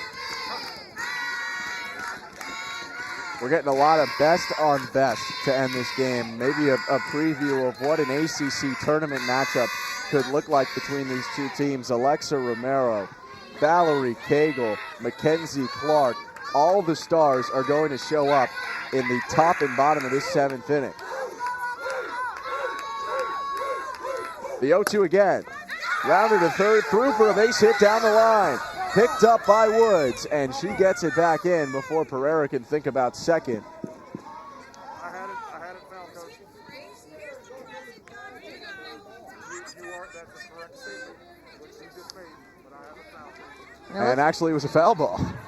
Yeah, definitely a lucky call for Syracuse, because that was something that could easily put Pereira in scoring position. A leadoff hit coming before Mackenzie Clark, who hasn't been retired yet today, would have been detrimental. Now Romero can do it over. The 0-2, swing and a miss. Romero rewrites history there with a strikeout. And that was a big out for Romero. These 3 hitters, she's going to want to get out, especially when Cagle's in the 4 hole in this inning. That's a beautiful outside curve rise pitch for Romero. The turnaround from what looked like a single to a strikeout favors Syracuse. Now Pye Clark at the plate.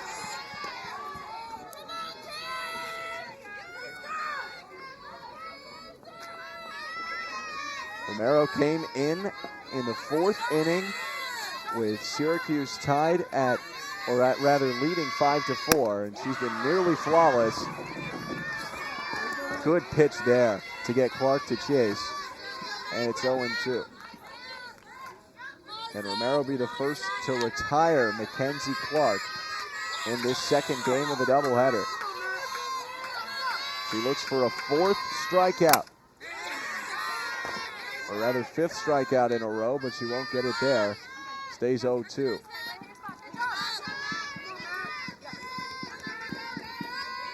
So far since Romero's been out there in the circle, she's only had one mistake, and that was that pitch to Cagle for that big home run. And even that wasn't terribly located. Cagle just laced that ball.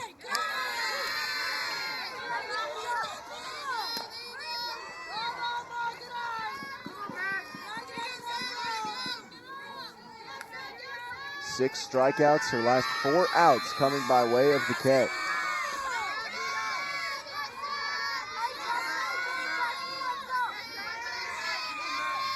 The pitch, fouled off. Mackenzie Clark is not an easy out. And you can tell this Clemson team, they drive in games like this, and this is something that you're going to see all postseason. Really, anything can happen.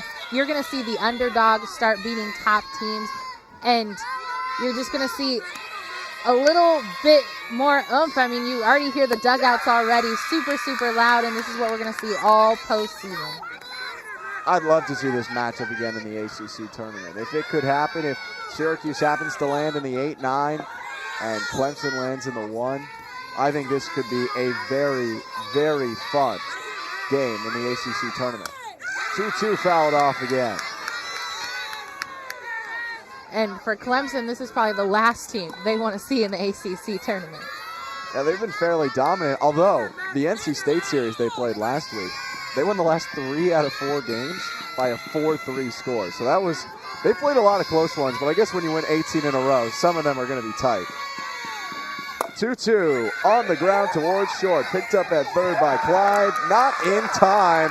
Mackenzie Clark has some kind of speed. She is super, super fast, and I wouldn't be surprised here to see her try to steal second. Now, that's a slow roller ball. Rebecca Clyde did a great job trying to run up on that, but with someone like Clark, she's going to get down the line in 2.7 seconds. She came into today tied for 5th in the ACC in stolen bases. Currently has 20. She was thrown out earlier in the game, though. Last time she got on base, tried to swipe second. Torres mowed her down.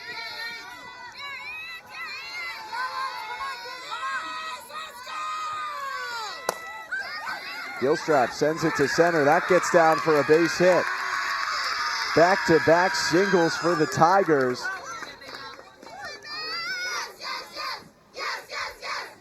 And they are getting fired up.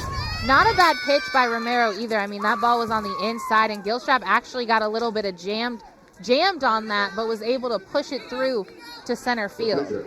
Number 72, Valerie. Now, here's the problem if you're Alexa Romero.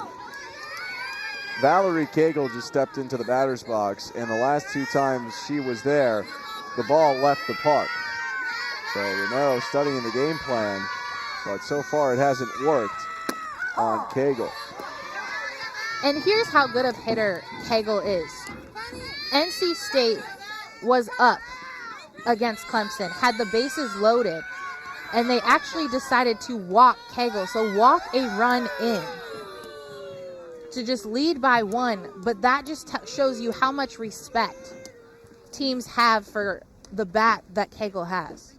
I was dumbfounded watching that. It was a 3-1 game, and NC State said, we'd rather make it a 3-2 game where something like a wild pitch or a small bobble could tie it up.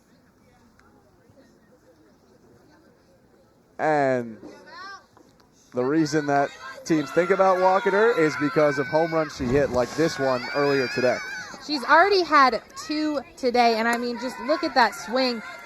She is not a regular pitcher that just steps into the box. She's someone that does it all and super intense. You can just tell every time she's out there, she's ready to play. There are two people I know of in this sport and baseball too, because I have to include it to find a second person, that have ever been walked with the bases loaded.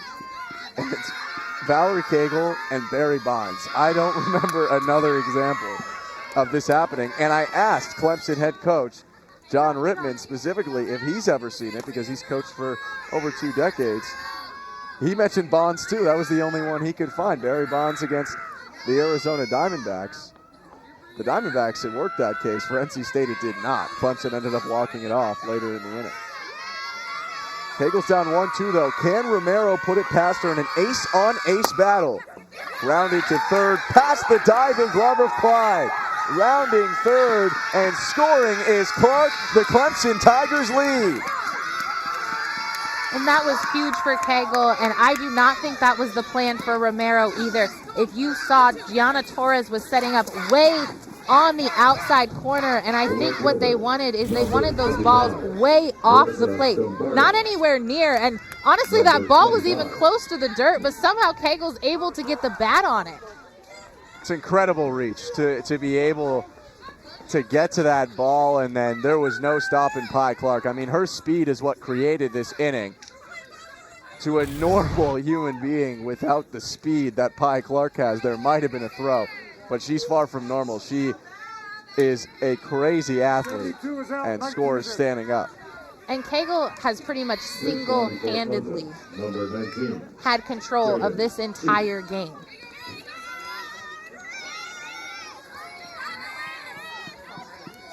Pinch runner for Cagle at first. It's Jaden Cheek, the freshman out of Carnesville, Georgia. This inning still goes, 1 out. And Marissa Gimbarda can add to what's already a sizable Clemson lead now at 1, considering it's been tied for so long. It just feels like any sort of lead will hold, but Syracuse does have a chance in the bottom half. The Orange at one point led this game 4-1 back in the second after a home run from Tony Martin and then a 2-run infield single from Paris Woods. Cagle tied it up with a homer in the third. Syracuse took the lead once again in the bottom of the third, and then Cagle hit another solo homer in the fifth. And now the pitcher and hitter has done it once again on offense, singling in Mackenzie Clark to give the Clemson Tigers the lead. All forward to Gimbarda. Things starting to fall apart here. 4 batters have reached in a row against Romero.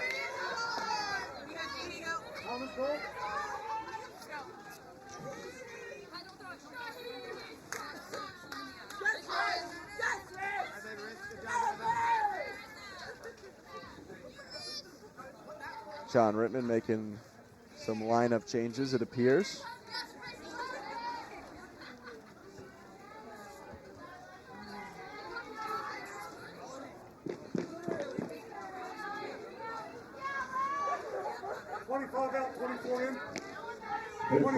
Gimbarda's going to get pinch run for coming in, and her replacement is Ariel Oda. Designated player, number 27, Grace Matamore. Number 27. Rather, it's Grace Matamore. No, it's Ariel Oda. Matamore is at the plate, and she looks at a ball 1-0. And you can tell Romero right now, she's really kind of lost her momentum. She gave up that run. Feeling a little down, it seems. But she has to come back, focus in, and focus on the hitter because she's got to get her team out of this inning. 1-0, that's a strike.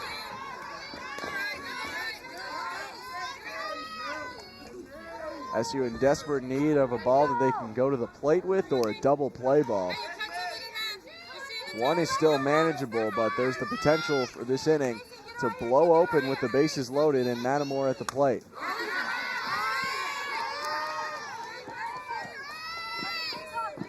The new series for Romero. Matamor 0 for 3 today.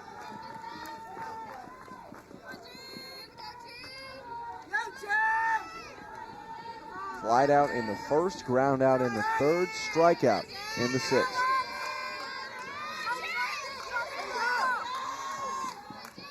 One-two delivery. Pop foul.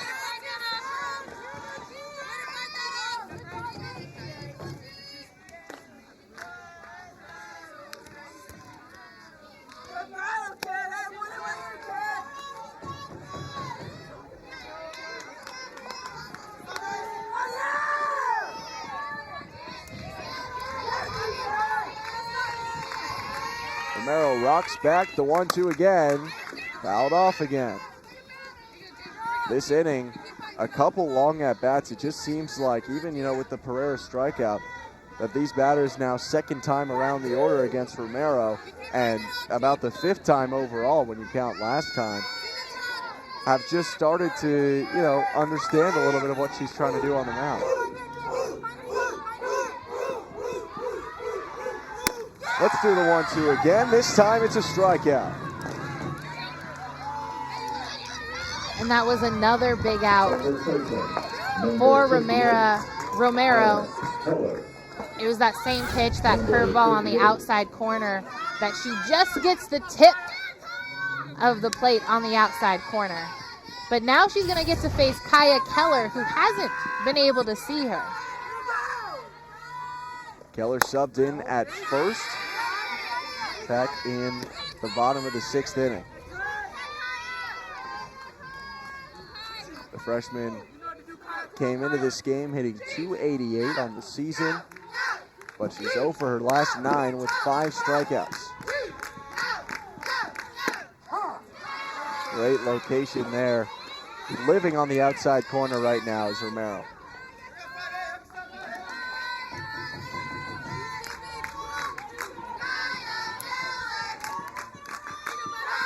The Clemson dugout is getting into it. Alexa Romero trying to quiet them down with this 1-1 outside.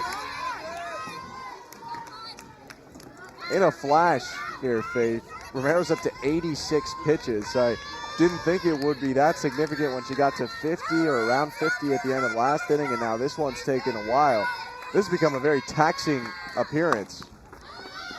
Pop up in the infield. Romero's got it. That does it for the 7th inning.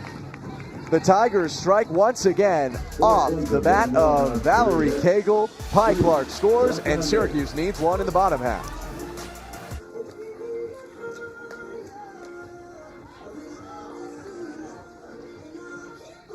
Final series for a lot of the Syracuse seniors. Nelly Cazares-Mayer is coming back despite her senior status, but on deck behind her, Gabby Tehran will not. It's 6-5 Clemson right now, and there's going to be a lot of stuff going on after this game is over for Senior Day. Make sure to go to Cuse.tv to see Senior Day activities following the contest between number 11 Clemson and unranked Syracuse. They flipped the crown upside down. It's a rally crown now in the Syracuse dugout, and they need a rally because they trail by 1 following the Valerie Cagle RBI single. Good thing for the Orange. It's the best hitters in the lineup right now, 3, 4, 5, Cazares-Mayer, Tehran, and Mayfield. They couldn't have asked for a better spot to be in their lineup. Nelly Cazares-Mayer has been consistent all year. Yeah, she's 0 for 3 today, but she's still hitting the ball hard into the ground. Same thing for Gabby Tehran. She's seen the ball well today too. Cazares-Mayer did hit a home run off of Cagle in the first inning of the first game of this series, and back in the 5th, Tehran hit what looked like it was probably going to be a home run, but Pye Clark jumped up and robbed it. Cagle's thrown 3 scoreless. 0-1 is low. Tried for the frame job there, did Hyatt, but she couldn't bring it back up into the zone. And for Clemson, these 3 outs are all they need to be ACC regular season champions. 1-1, inside, 2-1. Valerie Cagle has fought through a lot in this game, gave up 5 runs between the second and third innings, but she has drove in 5 herself and really settled down in the circle. Good contact there from Casares Mayer, but a little late on the ball. It's foul. Over near some of the onlooking friends and family and fans for this Syracuse softball finale series. Not the last game, but the last series here between Clemson and Syracuse, senior day. 2-2. Fought off again.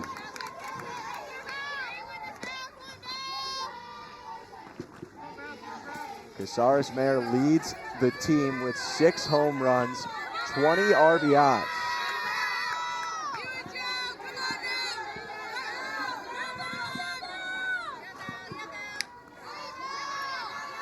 Here's Cagle. Dribbler, swinging bunt up the third base line. Throw over to first by Bingham, not in time. Leadoff base runner for the Orange, and there's some life right now in the SU offense. And you know, however you get on base, it does not matter right now. That ball, Nelly just missed it. Slow roller over to Bingham, and that's a tough play to make. I mean, you really have to come up on that ball fast to get it over there to first in time. Kind of reminds me of that play that started the rally in the 7th for Clemson, where Mackenzie Clark hit one softly down the line. Now one hit down the line hard, fair, throw from the knees, dropped at first base. Keller couldn't secure it. Bingham with nearly another highlight reel dive and throw. And you know, for Clemson right now, they have to make those plays. Gabby Teran came up first pitch, hard hit to third base again. And that was a beautiful throw by Bingham. I mean, that was a great play by her. But Keller's got to make that catch over at first, and it's key, especially when you're in the bottom of the 7th. Can't have plays like that if you want to win big games. I got to ask you one thing, though. As a much lower level first baseman who played at a field where the sun was behind third, it looks like the shadows are casting in a way that the sun may be in the eyes of the first baseman. Did you ever have that experience playing at the field yourself? So definitely over at first base, it gets really tough to see when the sun starts to set. I remember being at first base sometimes, and some would say, I hope the ball doesn't get hit to me because I can't see anything. It just sits just right for the first baseman over there when you're playing at Skytop. Nonetheless, Keller without the catch. And I thought Syracuse might bunt here, but at least for the first pitch, Mayfield holds back. First and second, nobody out. Really well-placed pitch there, 69 on the gun.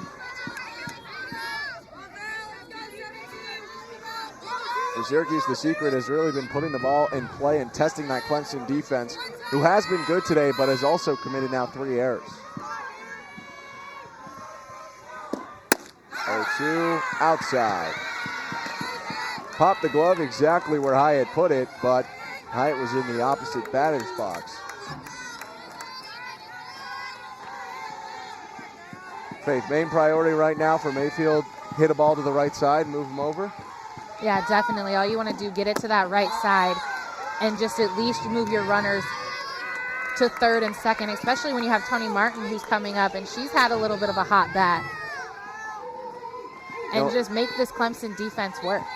The only difficult thing, pardon me, about that for Mayfield, though, is pulling a 72-mile-per-hour pitch is not it's not an easy task. 2-2 off the hands and into the mesh behind home plate. Well, you can tell, too, Cagle's definitely trying to work the outside corner on Mayfield. She wants her to hit it to that left side because then they can get that lead runner. They're not going to give Mayfield much on the inside corner unless they're really looking for a strikeout. Cagle has struck out 7 today. 17 strikeouts spread across her 2 appearances against SU in this series. The 2-2 again. Dribbled on the ground towards third. Diving stop. Didn't get the runner. She didn't touch the bag, and now she's safe. What a play by Nelly Casares Mayer. She deked the diving Bingham and crawled back to the bag. It's bases loaded for the Orange. You know, overall, Bingham has made some incredible stops today. I mean, what a stop. But right here, when she went for the second dive, should have gone for third base rather than going for Nelly Casares-Mayer, because that's a force out.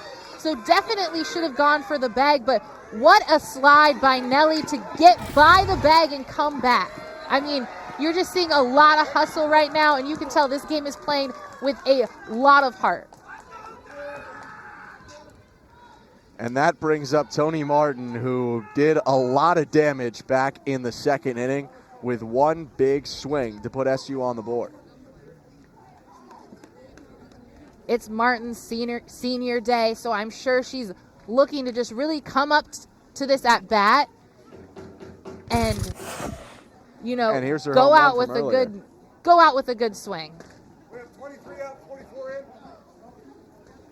Back in the second inning, Tony Martin drove that ball over the fence in right field to put SU up 2-0.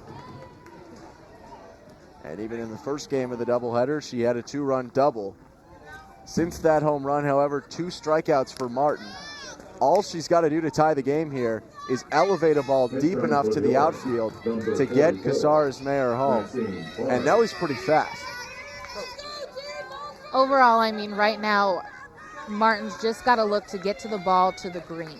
Doesn't want anything in the infield because the infield's actually probably going to play in.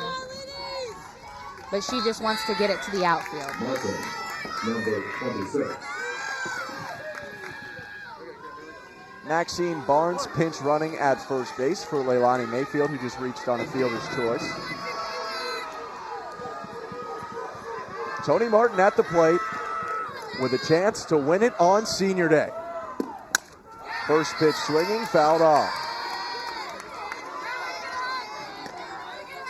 And since hitting the home run, Martin has really expanded the zone, swinging at a lot of balls. So right now, she just needs to hone in on that strike zone and not swing at bad pitches.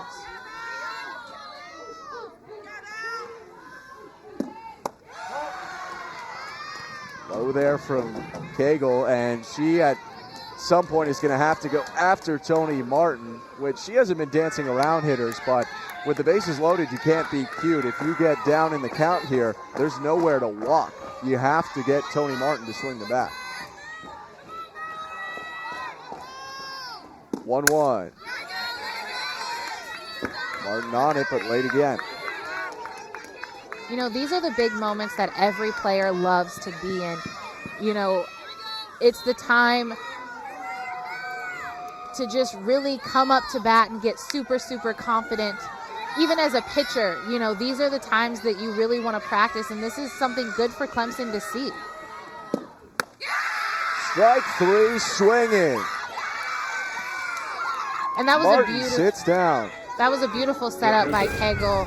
She went hard to Martin, mostly on the inside, and then comes back with this off speed. And you can tell Martin even leaned on that just a little bit.